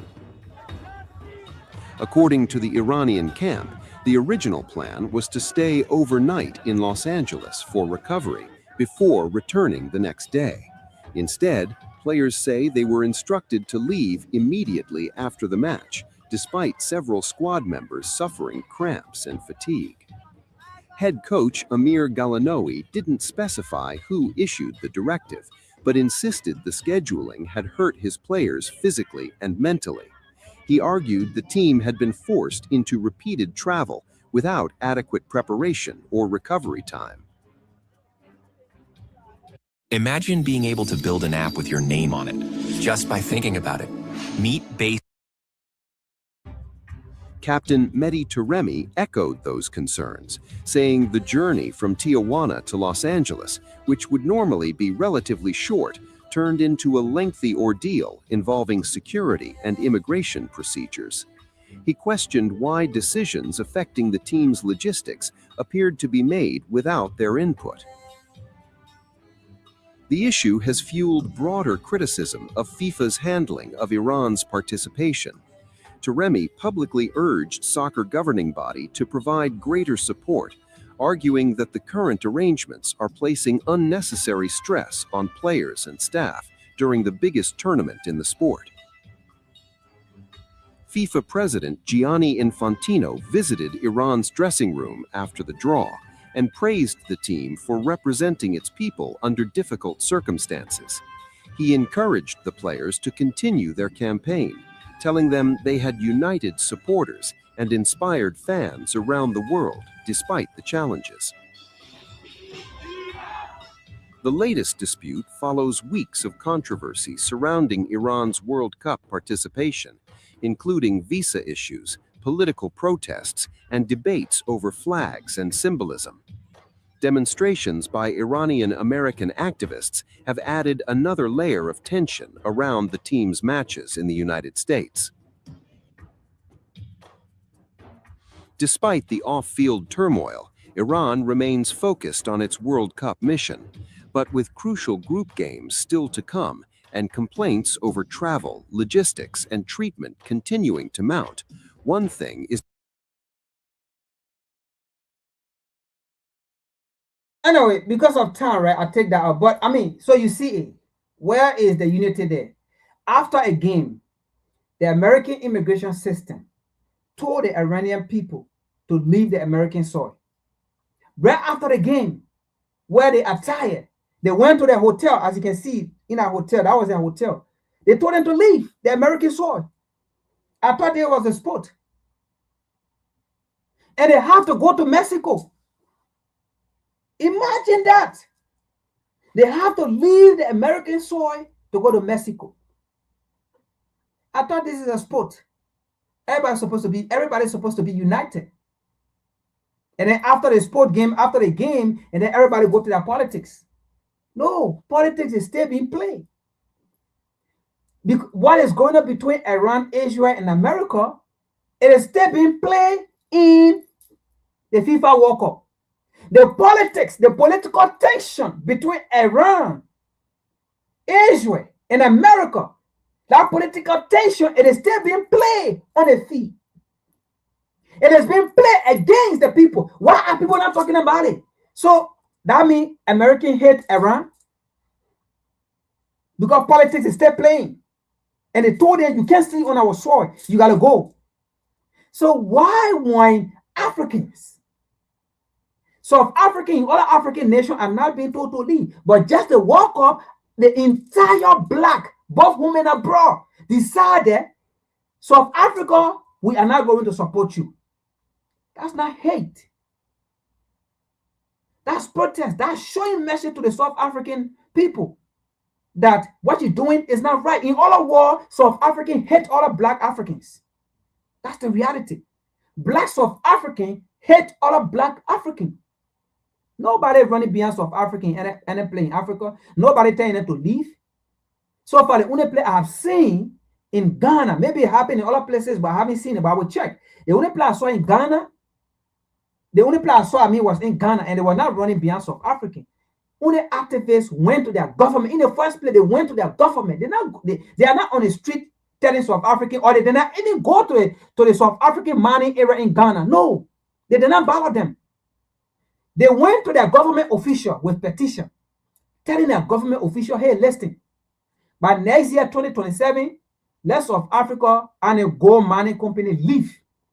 Let a gold mining company stay with us, with Ghanaian. It can provide job for us.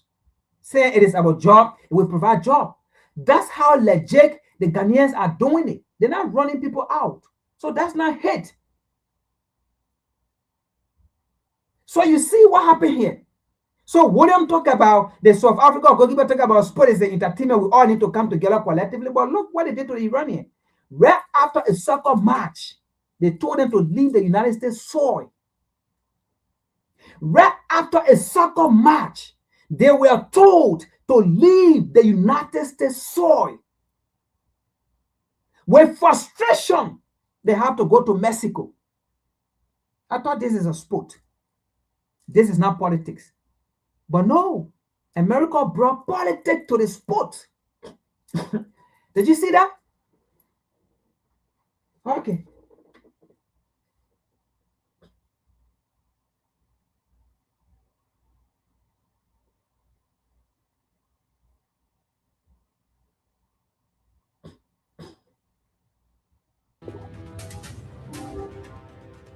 The intersection of international football and the geopolitical conflict between the Islamic Republic of Iran and the United States has turned the 2026 FIFA World Cup into a primary battlefield for narrative authority. Iran has repeatedly highlighted the stark contrast of the United States co-hosting a global tournament celebrating unity while actively engaging in severe military operations, blockades, and airstrikes across West Asia. This narrative is encapsulated in widespread social media campaigns, such as the prominent imagery circulated by regional accounts like @Iran in Indonesia. These images depict the FIFA World Cup trophy resting atop a foundation of skulls, with the background text explicitly rebranding the tournament as the War Cup. Far from remaining passive, the Iranian national football team has systematically utilized its international platform to showcase the human cost of the ongoing military conflict with the United States. Okay. For people who are saying Africans are supporting South Africa, who supported Mexico, they hate South Africa. No. Did you hear what the narrator says? The Iranians are using, like you saw them with the pictures, right? In their chest like this.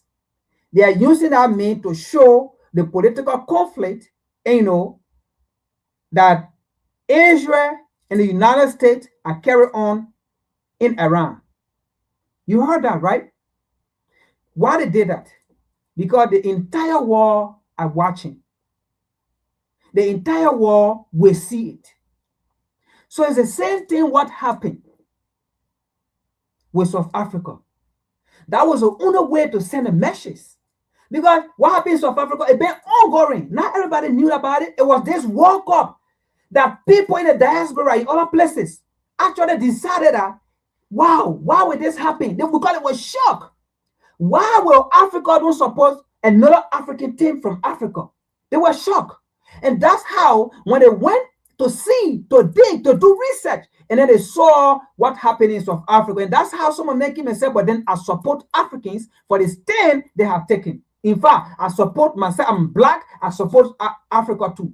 Against South Africa, I support Mexico. And some of them are saying, I will support all the teams that will go against South Africa.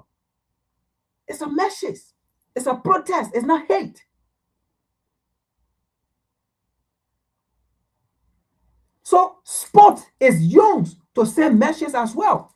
Sport is not just to come here and cry why you feeling bad inside you, what things are happening against you. And then, no, that's not what sport means. Sport is an area where sport is used to create awareness.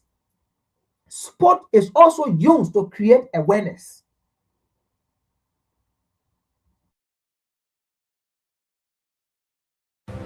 Rather than isolating sports from politics, the team has introduced powerful wartime symbols directly into their World Cup preparations. Upon arriving at their World Cup base camp in Tijuana, Mexico, after boarding a private flight from Turkey, every player and staff member of Team Melli disembarked wearing identical gold-colored lapel pins inscribed with #168 on their blue blazers. The number is a direct tribute to the 168 young elementary school girls who were killed on February 28th during a devastating missile strike on the Shajare Tayene school in the southern port city of Minab. This silent protest followed a highly coordinated demonstration. And news reports state that those girls that was killed, they were killed by American bombs, according to news report. So you see, a form of protest, a form of a message. So the number of school girls, children that got killed, they put a number on the clothes, the clothes they have or their suit. So you see a form of a message to the world that this is what America did, according to news report. This is what it did. So you see, so sport is an entertainment where information are displayed that people do not know. So it could be, I'm not saying, it could be one of the reasons America did not want to keep them on the soil. right after the game, you have to go because maybe a lot of information was going to come out. Maybe after the feed, or going to wear some clothes, and, you know, that was going to show another message, that was going to give another meaning or something different. They told them, no, you got to go. So you see, sports, politics is still being played. You see it. Even in the church, politics is in the church. Where you will not see politics. During Iran's pre-World. So now another message. You see the bag in their hands. You see the bag. These are how they call it, backpack.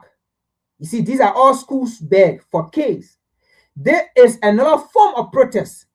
This is another form of message sending out to the world that the people, the girls, the school girls, the school children that were killed, as it have been alleged, as it have been reported, that those girls were killed by American bombs, right? These people were standing out for those girls. They were sending messages to the world. So you see these bags you see here, these people represent those girls. These are school bags. These are school kids. That's what they're trying to say here. These are children that were killed. Where is the humanity? You see it? That's a sport. It's used to send messages to the world. You see? So that's what these bags are for people who don't know. The school children that were killed by the American bomb, as it have been alleged. Cup friendly matches in Antalya, Turkey. Before a warm-up match, instead of traditional tracksuits, the Iranian players lined up for the national anthem holding pink and purple children's school backpacks. The blood-stained imagery of children's bags, shoes, and flowers has been elevated by Iranian state officials as a central symbol of wartime mourning, effectively forcing international broadcasters and FIFA executives to. So, and by the way, by doing this, right, that does not mean they hate America. No, they don't. So for people who are sending messages that African who do not support, you know, we African, right, we always use the wrong word.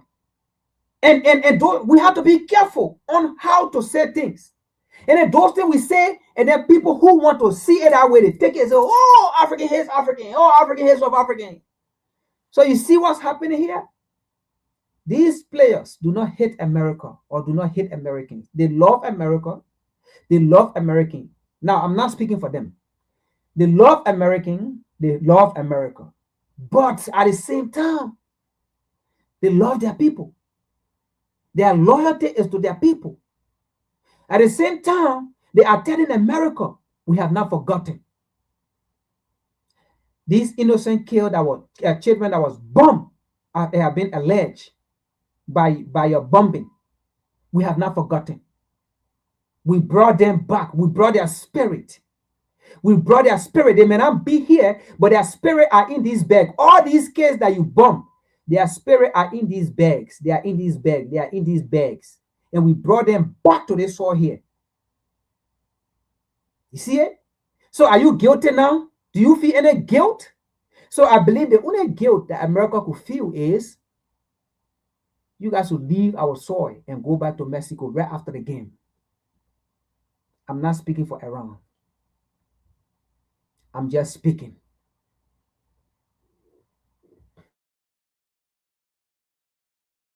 Look at the human toll of the conflict.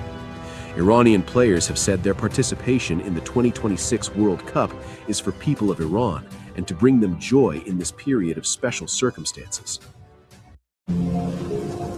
It begins as your moment and grows from there.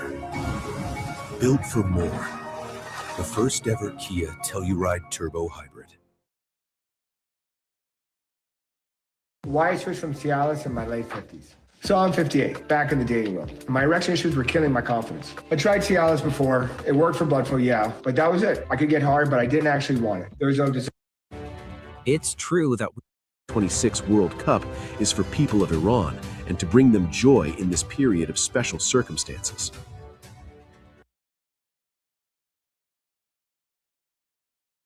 So we're going to end here, but this is what I'm going to say with our last statement, right?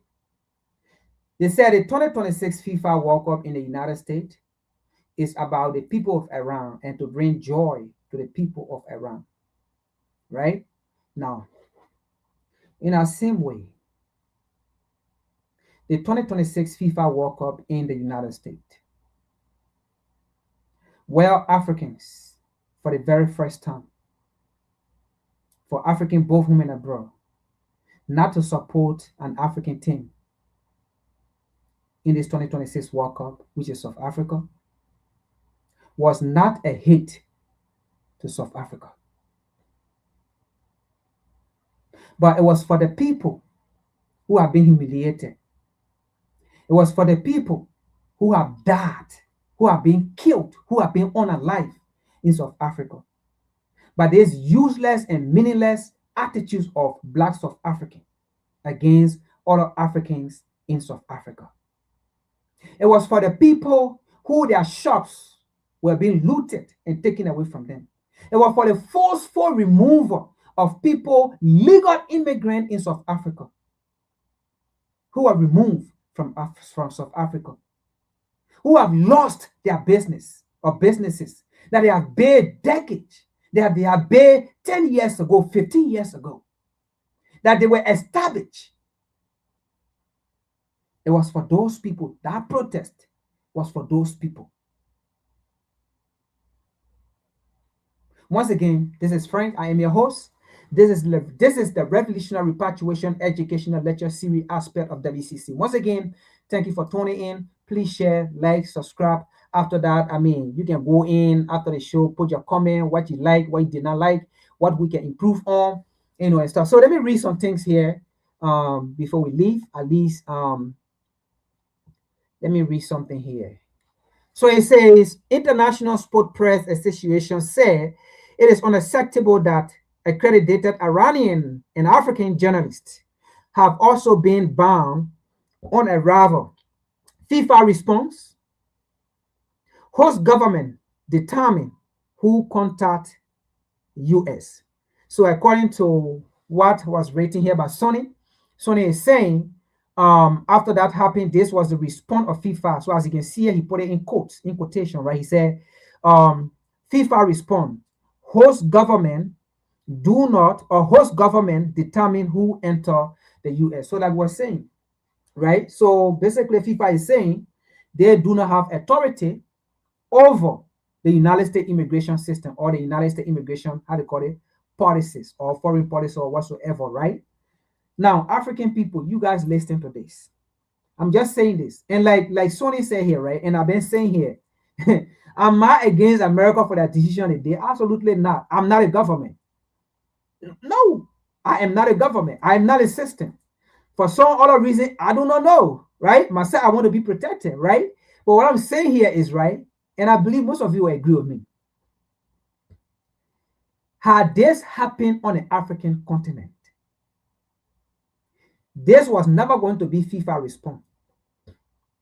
Had that happened on the African continent, where an American journalist was detained and sent back, where African, let's say American players were humiliated at the airport, like how they did it to the Senegalese players, this was never going to be the response of FIFA.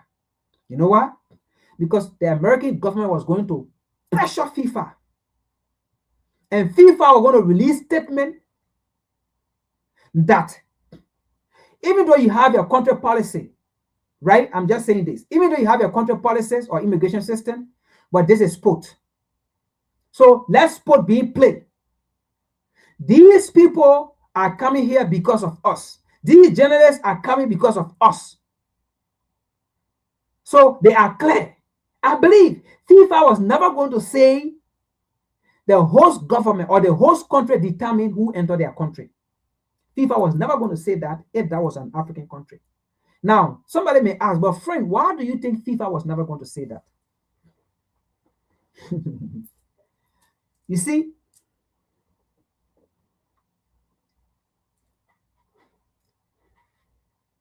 that's where power play in. That's where power come in. In Africa, we are not powerful. In Africa, everything America, everything Europe. In Africa, everything foreign. Everything foreign. We don't do nothing on our own. Our government, foreign. Our politician, foreign. Our system, foreign. Our belief system, foreign. We don't even have belief system. We have to take European belief system. Our belief system should come from the Vatican. Our belief system should come from Mecca.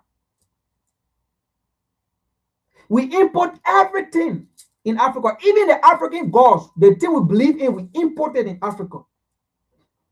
We import it. But meanwhile, America do not import anything from Africa to believe in. They are gods. They do not import it from Africa. Mecca, Islam, they do not import that from Africa. They get it from there. The Chinese, the God they believe in, the Buddha or whatsoever, they don't import it from Africa. They believe it from there. The Indians, they do not import anything from Africa. They believe it from there.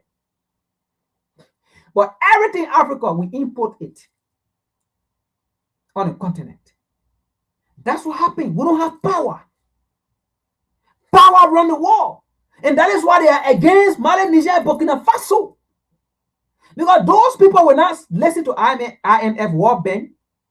Those people will tell IMF to hell with you, to S with you, to B with you. That's why you got power. That's why IMF have run several times to Mali, Niger, and Burkina Faso. Abraham Traore said no. We got mineral, we got gold, we got this, we got that, we got uranium. That's where power play in. But as long as we continue to depend on European, American, Western world things, we don't have power. They will always insult us. They will always tell us what they want to tell us. And we will say nothing. Nothing absolutely we will say. And that's why they always insult Africans. After they dictate to Africans, they insult us. After they go and tell Africans what to do, the Africans do it. Then they come again and say African corrupt. The same man that came and corrupted you agree to it. Then the same man will come and say you damn corrupt. That's what happened. We don't have power. So that is why, had this been on the African continent and this happened, African was never going to say nothing. And Infantino or whosoever was now going to say the host country determine who enter their country. That's the very first time even hearing that now. The host country determine who enter their country.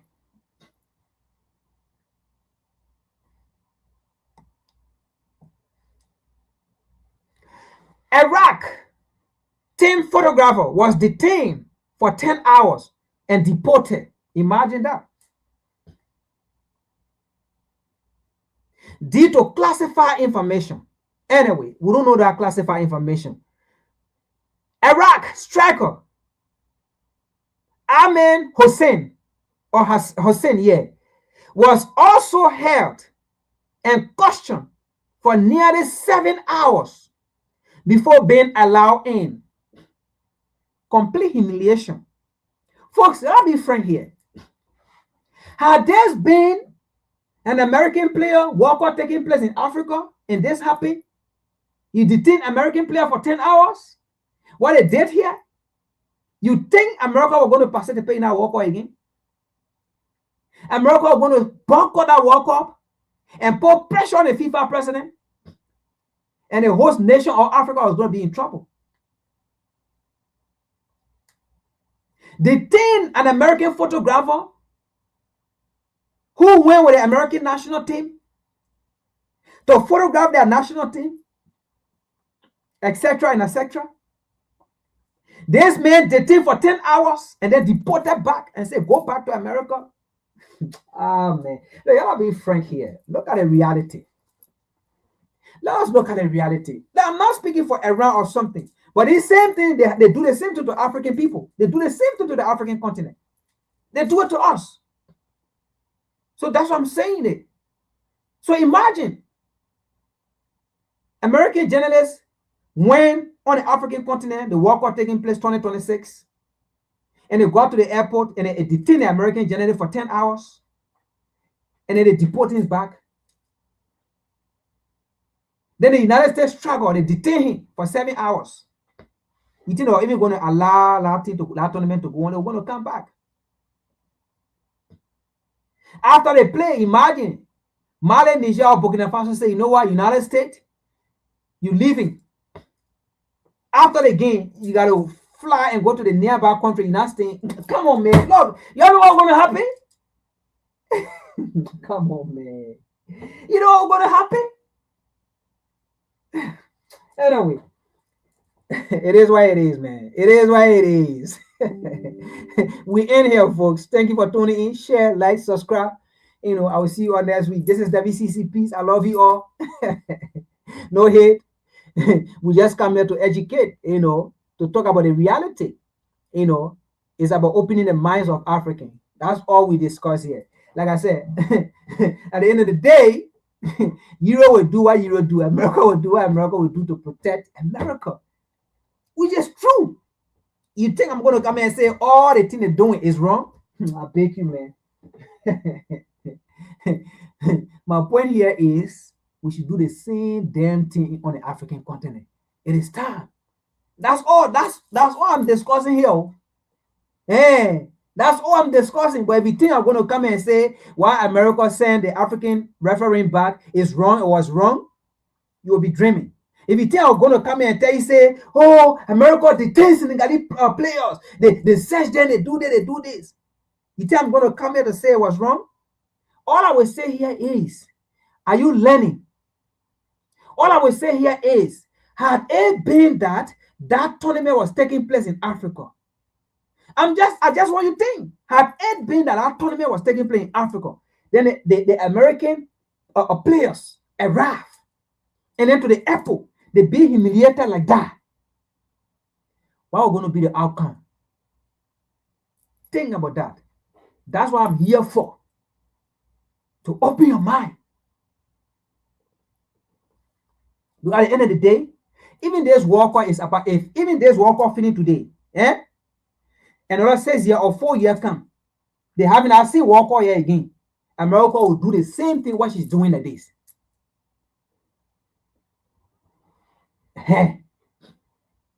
Europe will do the same thing.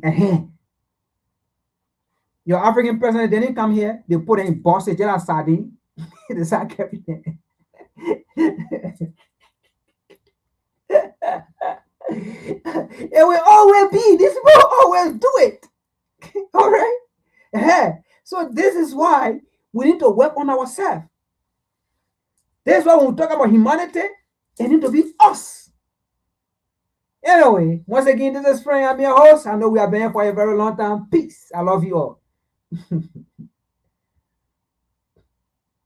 The white power structure, because that's all we have in America. And the white power structure today is just as much interested in perpetuating